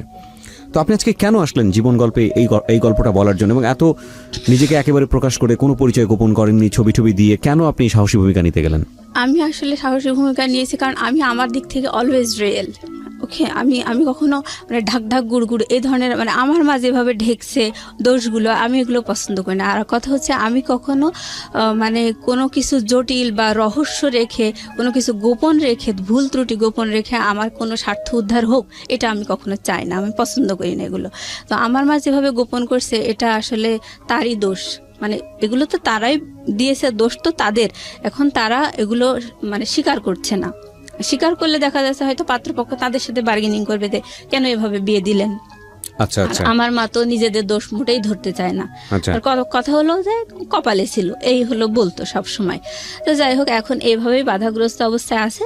তো আমার মা আপাতত একটা ঘটক ধরেছে, সেটা তারই একটা দুলা ভাই। হ্যাঁ, তাকে বলেছে যে আমাদের এলাকায় অনেক শত্রুর মধ্যে আমি বসবাস করি, আমার মেয়ের বিয়ে বারবার এভাবে ভেঙে যাচ্ছে, তো আমি চাই যে মেয়েকে অন্য জায়গায় এনে বিয়ে দিতে। এটা আমার মা আপাতত মানে এটা আমার ইনস্ট্যান্ট এই ধরনের আচরণ আমি পাচ্ছি আর কি, যেটা আপনার জন্য ভবিষ্যতে ভালো হবে না না, ভালো হবে না, কারণ তারা কোনোভাবে আমার বিয়েটা স্বীকার করছে না। কিন্তু বিয়েটা তো আসলে কিছুই না, আমি আমার হাজবেন্ডকে চোখেও দেখি না, আমি চিনতেও পারবো না কার সাথে বিয়ে হয়েছে। তাহলে আপনি আজকে রেডিওতে, আমি যদি ভুল না করে থাকি, আজকের এই জীবন গল্পটা বললেন মূলত একটা উদ্দেশ্য নিয়ে, যে আপনি আপনার একটা ম্যারিড লাইফ চান এবং এমন একটা ছেলেকে চান যে ছেলেটা আপনাকে পুরোটা জেনে শুনে বুঝে তারপর আপনার জীবনে আপনার জন্য হাত যাচাই করে নেবে, আমার সাথে কথা বলে। ইভেন আমার যে আপনি কি ধরনের ছেলে চান? আমি চাই মানে আমি একটা সরকারি কর্মকর্তা, আমি কিন্তু ঝাড়ুদার না, আমি একটা অফিসার। তো আমার হাজবেন্ডও একটা অফিসার হবে, বা সে আমার সাথে এক ধাপ একটু বেশি, আমার 10ম গ্রেড, হ্যাঁ, আর সে 9ম গ্রেড হোক। আচ্ছা, যদি এরকম না হয় বা এরকম পেলেন কিন্তু মানুষ ভালো না, আপনার জায়গা থেকে, তো আমি সবসময় এখন মনে প্রাণে চাই যে হাজবেন্ড যেহেতু একটা আপন জিনিস, তো ওই মানুষটার কাছে আমার জন্য কি আছে ওই মানুষটা আমি পেতে চাই, সে ভালো হোক বা খারাপ হোক। তখন ওই লাইফটাই গেলে দেখা যাবে আমার লাইফটা কমপ্লিট হয়ে যাবে, জন্ম বিয়ে সব মিলায় কমপ্লিট। আমি শুধু দেখতে আগ্রহী যে আমার সত্যিই কপালে এত কিছু পরেও আমার ভাগ্যে আসলে ভালো কিছু আছে কিনা। আমরা দোয়া করি আপনার জন্য, এবং এই অনুষ্ঠানটি শোনার পরে যদি আপনারা কেউ ওনার ব্যাপারে আগ্রহী হন, অবশ্যই আমাদের সঙ্গে যোগাযোগ করবেন। আমি বারবারই আপনাদেরকে রিকোয়েস্ট করেছি আজকের এই অনুষ্ঠানের শুরুতে এবং শেষে যতবার আমি বিরতি নিয়েছি, যে আমার পেজটিতে চলে আসবার জন্য। ওখানে আমি আমার ব্যক্তিগত আইডি শেয়ার করেছি, ওখানে ইনবক্সে গিয়ে আপনারা আমাদেরকে টেক্সট করতে পারেন, আমাকে টেক্সট করবেন যে ওর ব্যাপারে আপনারা ইন্টারেস্টেড কিনা। তাহলে যদি এরকম কেউ থাকেন যে আসলে ওকে জেনে শুনে, and she is really good one, graduated, plus আপনার ও হচ্ছে একটা গভর্নমেন্ট অফিসার, সুতরাং it's not a matter of joke, এবং সে দেখতে যথেষ্ট সুন্দরী, তার ছবিও দেওয়া আছে, তো পরহেজগার, নামাজও পড়ে, তো সব কিছু মিলিয়ে আমি তো আপনার ঘটকালি করে দিচ্ছি। না, যদি ভালো কিছু হয় তো সেটা সওয়াবের ভাগিদার তো আমিও। তো সেই জায়গাটা থেকে যদি কেউ ইন্টারেস্টেড হন, আপনারা আসতে পারেন আমাদের পেজটিতে, এবং নিঃসন্দেহে ও যে কথাগুলো বলেছে এখানে, সেই জায়গাটি থেকে যদি নিজেকে যোগ্য মনে করেন, বিশেষ করে ছেলেদেরকে আমি বলবো, বা কেউ যদি ঘটকালিও করতে চান, ইউ আর মোস্ট ওয়েলকাম। এবং আসলে আমার পেজে আপনারা ঢুকবেন, আমার পেজটি হচ্ছে www.facebook.com/kibria.rj। আমি আবারও বলছি www.facebook.com/kebria.rj, পেজটি আছে RJ কিবরিয়া নামে। ওখানে গেলে আমি আমার ব্যক্তিগত আইডি সেটা শেয়ার দিয়েছি, ওই ব্যক্তিগত আইডিতে আপনি আমাকে ইনবক্স করবেন, ফলো করতে পারেন, ফ্রেন্ড রিকোয়েস্ট যাবে না কারণ ওভারলোডেড, ফলো করে আপনি আমাকে চাইলে ওখানে ইনবক্স করতে পারেন। আমি যদি অ্যাপ্রোপ্রিয়েট মনে করি যে আপনার সঙ্গে যোগাযোগ করলে এই ভদ্রমহিলার উপকার হবে, তাহলে অবশ্যই আপনার সঙ্গে আমি যোগাযোগ করব। So thank you very much, wish you best of luck. আপনি এখানে আসছেন সেই জন্য। আমি একটা মিনিট কথা বলতে চাই, সেটা হচ্ছে যে আমি যে সবসময় একটা সরকারি অফিসারই চাই তা না, সে একটা বিজনেসম্যান হতে পারে। আমি এক কথায় আমার নিজের ভিতরে আমি নিজেকে আজকে তুলে ধরেছি যে আমি কি আর আমি কেমন মনের মেয়ে, সুতরাং আমি একটা ভালো মনের মানুষ চাই, তাকে যে বিরাট একটা অফিসার হতে হবে সেটা না।